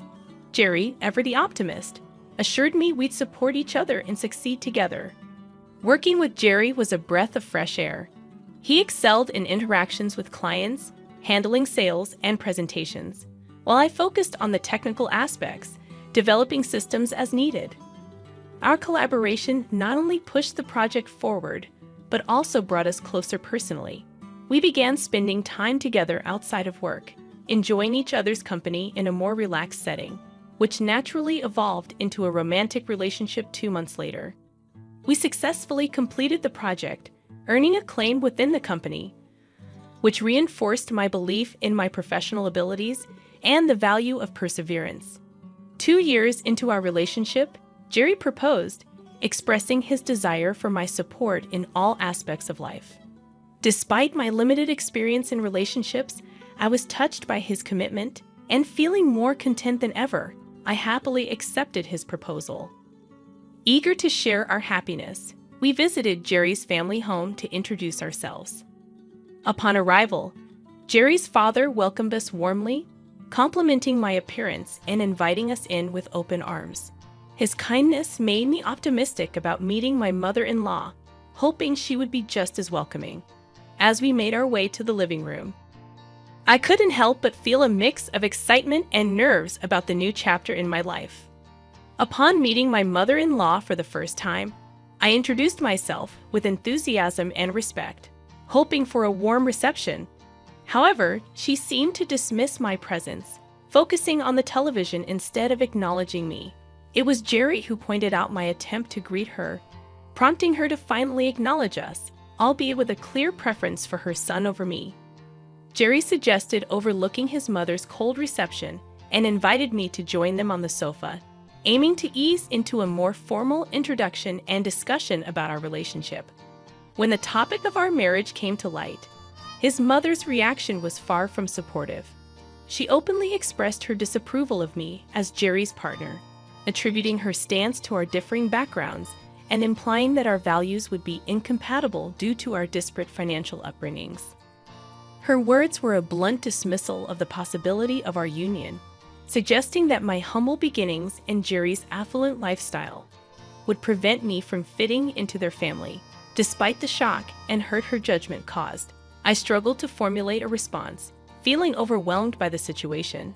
Jerry and his father immediately came to my defense, challenging the notion that our differing backgrounds could dictate the success of our relationship. Jerry's objection to his mother's harsh words showed his commitment to us, and his father attempted to mediate the tension. Yet, my mother-in-law remained unconvinced, setting forth a condition that caught us all off guard. She demanded that if we were to marry, I must agree to live with them in their family home. This unexpected ultimatum was her way of granting her approval for our marriage, placing me in a difficult position. The thought of not starting our married life independently as I had hoped was disheartening. However, understanding the importance of family and the commitments that come with marriage, I agreed to her terms. I assured her of my readiness to embrace all responsibilities, including caring for her and my father-in-law when needed.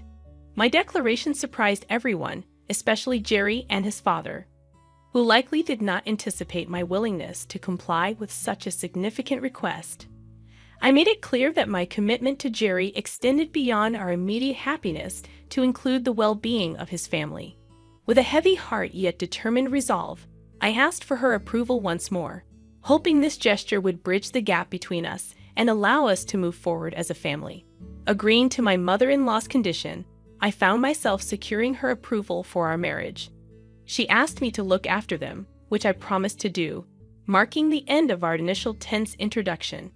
Despite my reservations about living with my in-laws, the presence of Jerry and the support of my father-in-law gave me hope that things might turn out fine. Fast forward 8 months, Jerry and I were married, and I moved into his parents' house as agreed. The first few months passed with little incident.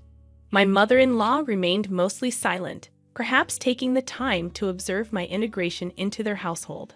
Aware of her watchful eyes, I diligently managed household chores alongside my full-time job, hoping to avoid any cause for complaint.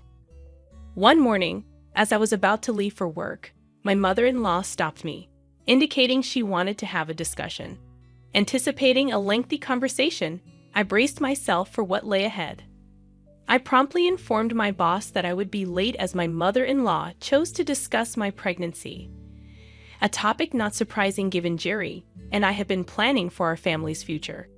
I was prepared for her thoughts, expecting her to suggest I quit my job to focus on the pregnancy and eventual motherhood. Indeed, she voiced exactly that opinion, arguing that I should leave my job immediately. This stance was difficult for me to accept. Before marrying Jerry, quitting might have seemed like a plausible option. However, my work had become a significant part of my identity and happiness. Moreover, with a baby on the way, the financial stability my job provided felt more crucial than ever. Despite my reasoning, my mother-in-law persisted, criticizing my decision to work and even my ability to manage household tasks. Her harsh words began to take a toll on my well-being. The conversation stretched on, and as time ticked away, I realized I was significantly late for work. Feeling cornered, I acknowledged her demand to quit my job, though I had no real intention of doing so. This concession was meant to end the immediate confrontation, but my mother-in-law pushed further, insisting I inform my employer of my resignation that very day. This left me in a difficult position, outwardly agreeing while internally conflicted about my next steps. After arriving at work significantly late, I couldn't shake off the unease clouding my thoughts. Seated at my desk, I found myself voicing my worries under my breath, catching the attention of my boss, who could tell something was amiss. Despite my attempts to dismiss his concerns, he saw through my facade and guided me to a secluded conference room for a private discussion. Reluctantly, I opened up about the dilemma I was facing at home. My mother-in-law had sternly advised me to quit my job due to my pregnancy, insisting that it was for the best. Yet the thought of leaving my job felt wrong to me. I wished to continue working, I told my boss. He listened intently, absorbing the complexity of my situation before falling into a contemplative silence. It wasn't long before a solution sparked in his mind. He proposed the idea of remote work, suggesting that it could be a viable compromise. Working from home would shield me from my mother-in-law's scrutiny and allow me to continue my professional duties without the physical strain of commuting. The idea resonated with me as a potential win-win solution. Acting swiftly, my boss headed straight to the relevant department to get the green light for me to work remotely. From my desk, I watched anxiously for any sign of approval. Soon enough, a positive gesture from my boss confirmed that I would be transitioning to working from home. Grateful for his support, I prepared for this new chapter, hopeful that it would alleviate the tensions at home. I stayed later at the office to organize and hand over necessary documents to my colleagues, announcing that I would be working remotely starting the next day. When I arrived home that evening, I was met with a stern-faced mother-in-law who seemed prepared for a confrontation. She questioned me about quitting my job, to which I explained my new arrangement of working from home. Her response was less intense than I anticipated, allowing me to sigh in relief, albeit temporarily. I was thankful for my employer's flexibility, but little did I know this change would soon introduce a new set of challenges. The very next day, my mother-in-law's attempts to assert her presence in my new work environment began with an early wake-up call that was far from necessary. Her loud demands disrupted my sleep at 6:05 a.m., a stark reminder of the delicate balance I would need to maintain between my work responsibilities and my new living situation. As I tried to ignore her and catch a few more moments of rest, I realized that navigating this new arrangement would require patience and resilience. Despite my best efforts to ignore her persistent calls, my mother-in-law's voice eventually became so loud that it risked waking my husband, wanting to avoid causing him any inconvenience. Reluctantly, I left the warmth of my bed and headed to the living room to address her demands. "What's going on? It's only 6 o'clock in the morning?" I questioned, only to be met with her insistence that it was already time to start the day and prepare breakfast, a task she deemed overdue by her standards. Her logic seemed flawed to me. Breakfast was usually a later morning activity in our household. Yet, according to her, she had been patient with me up until this point, allowing me to sleep because I had to go to work. But now, with me working from home, she expected me to rise early every day for breakfast duties. Despite my internal objections, I found myself in the kitchen, starting the day far earlier than necessary, preparing breakfast under her watchful eye. After announcing that breakfast was ready, my mother-in-law criticized both the timeliness and quality of the meal, particularly targeting the soup for being too salty. Defending my cooking, I tried to explain that I had followed the usual recipe, but her mind seemed made up, using this as a pretext to offer me a lesson in housekeeping. A proposal I accepted with a heavy heart, hoping to keep the peace. Her lessons soon proved to be a series of exhaustive demands that extended well beyond the kitchen. Once my husband and father-in-law departed for work, I had hoped to start my remote work. However, my mother-in-law had other plans, insisting on a thorough completion of household chores before I could even think about sitting down at my computer. Her understanding of work was fundamentally different from mine, equating value only with physical labor and dismissing the legitimacy of remote work as inconsequential. Feeling cornered, I complied with her instructions, putting aside my professional responsibilities to tackle the cleaning and laundry.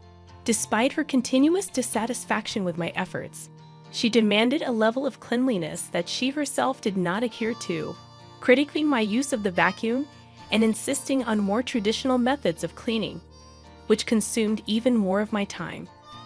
After hours of household chores, I finally returned to my desk, eager to catch up on my work.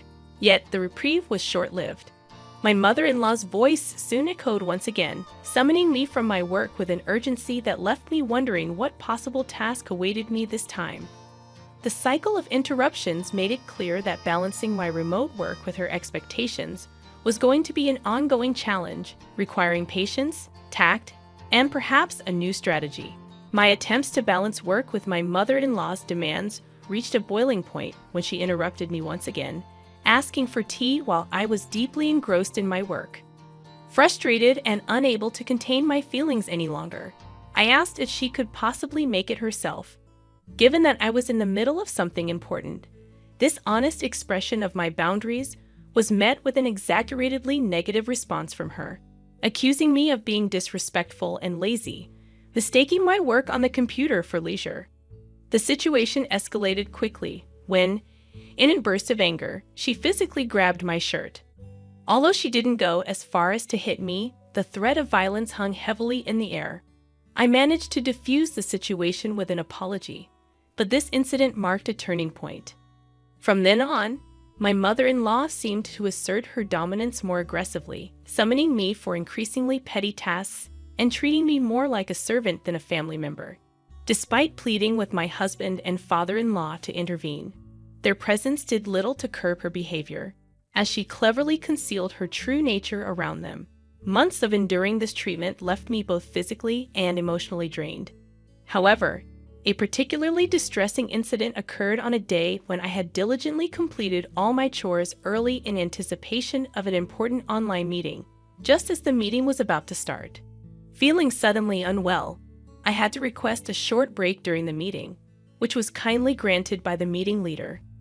As I lay down to rest, my room door flew open, and my mother-in-law stormed in, accusing me of shirking my duties under the guise of work.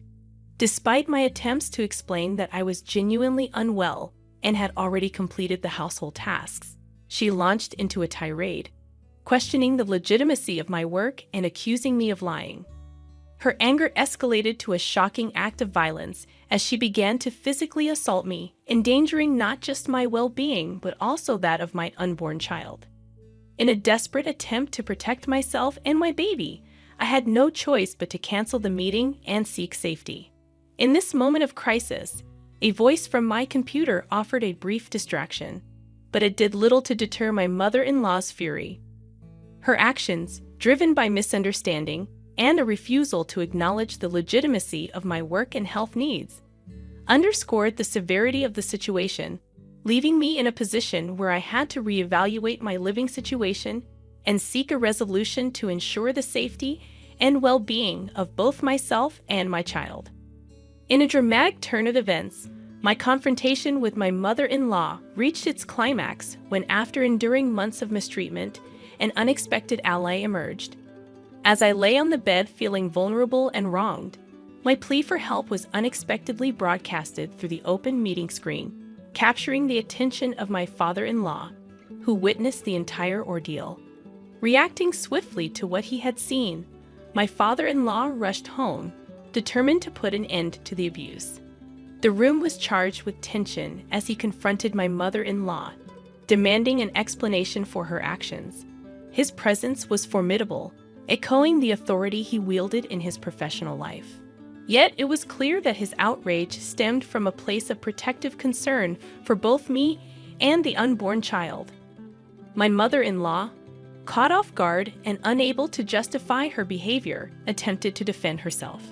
The situation escalated when my father-in-law revealed his direct involvement in the project that had brought me into the meeting, a project that symbolized a collaborative effort between our companies and highlighted the importance of my work. The revelation that my professional contributions were integral to a project of such significance seemed to momentarily shift the power dynamics within the room. Yet, the scene took a concerning turn when, in a moment of misguided retribution, my father-in-law mimicked my mother-in-law's earlier actions against me. Despite his intentions, I couldn't condone the violence and intervened, urging him to stop. Grateful for his support, but unwilling to see harm come to anyone else, in the aftermath, I found the courage to address my mother-in-law directly, challenging her dismissive attitude toward my work and asserting my autonomy. I explained the necessity of my job and the steps I had taken to adapt my working conditions, emphasizing that her demands had repercussions beyond our household. My words were an assertion of my independence, that I was neither her servant nor someone to be belittled or controlled. Her response to my defiance was predictable. Yet in that moment, I stood my ground, empowered by the validation of my work and the support of my family. The confrontation served as a pivotal moment, one that redefined the boundaries within our household and marked a new chapter in my journey toward balancing my professional ambitions with my personal life. In a moment of confrontation, I stood my ground against my mother-in-law's attempt to physically intimidate me once more. Instead of succumbing to fear, I firmly caught her wrist, warning her against underestimating me due to my apparent calm demeanor. My assertion of self-defense seemed to take her by surprise, leading to a moment of realization for her. She looked defeated and agreed to my request to inform the person in charge of the meeting about its cancellation, allowing me some peace to concentrate on my work. Later, as my father-in-law returned to his professional commitments, I noticed a significant shift in my mother-in-law's behavior. She no longer interfered with me. This newfound tranquility allowed me to make remarkable progress in my work undisturbed, a stark contrast to the previous months of constant interruptions. That evening, as I was preparing dinner, my husband and father-in-law arrived home. My husband, having been briefed by his father about the day's events, expressed concern for my well-being. Despite the tension, I reassured him that I was all right. However, he felt the family discussion was necessary and summoned everyone to the living room. As we gathered, the atmosphere was tense, especially around my mother-in-law, who seemed anxious about the impending conversation. My husband directly addressed the day's events, prompting my mother-in-law to admit her actions. This confession seemed to weigh heavily on him, marking a moment of realization about the extent of her behavior towards me. The silence was then broken by my father-in-law's declaration of his intention to divorce, acknowledging his part in allowing the situation to escalate to this point. The announcement shocked everyone, especially my mother-in-law, who pleaded for reconsideration. However, my father-in-law stood firm in his decision. The following days saw the agreement of the divorce being put into action, with plans to remove my mother-in-law from the home. As she prepared to leave, burdened with her belongings, she sought closure, thanking me for the time spent together. At this moment, I felt compelled to address her one last time, not out of forgiveness, but perhaps to offer a final piece of advice or closure. Her expression shifted as she turned back at my call, possibly hoping for a last-minute reprieve or reconciliation. However, my words for her were not of forgiveness, but a reminder of the consequences of her actions, emphasizing the importance of respect and understanding within a family. This encounter, though brief, was a poignant reminder of the complex dynamics that had unfolded and the transformative journey we had all embarked on as a result of these tumultuous events. After my mother-in-law left the house, carrying the weight of her actions and the consequences they brought, I couldn't help but feel a mix of relief and contemplation. The idea of seeking legal action against her crossed my mind, especially after her reckless behavior, but I chose a path of restraint. Instead, I sought reassurance from my father-in-law, wondering if the decision for him to divorce her was truly what he wanted. His response, filled with regret for not recognizing her true nature sooner, affirmed the necessity of the separation. In the weeks that followed, the absence of my mother-in-law brought newfound peace to the household. My work flourished without interruption, and the project initiated by my father-in-law's company progressed smoothly. While curiosity about my mother-in-law's current situation lingered, it was a distant concern compared to the tranquility and focus I now enjoyed. The question of her well-being finally found its moment over dinner one evening when my husband inquired about her. My father-in-law, with a hint of concern and curiosity in his voice, shared that he had visited her. The description of her living conditions, marked by disarray and convenient store meals, painted a stark contrast to the life she once led.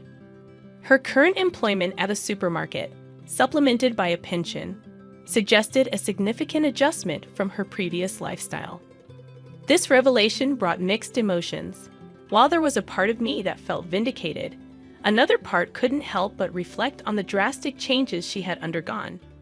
The knowledge that she was struggling did not bring joy, but a complex sense of closure. The focus now shifted to the future, particularly to the arrival of our daughter. The commitment to providing a nurturing, positive environment for her became my primary focus, ensuring she would grow up in a household defined by love, respect, and stability, far removed from the turmoil of the past. As I anticipated the birth of our daughter, the resolve to shield her from negative influences strengthened. The experience with my mother-in-law served as a poignant reminder of the values and environment I wished to cultivate for our growing family. With this vision in mind, I looked forward to welcoming our new addition with optimism and open arms.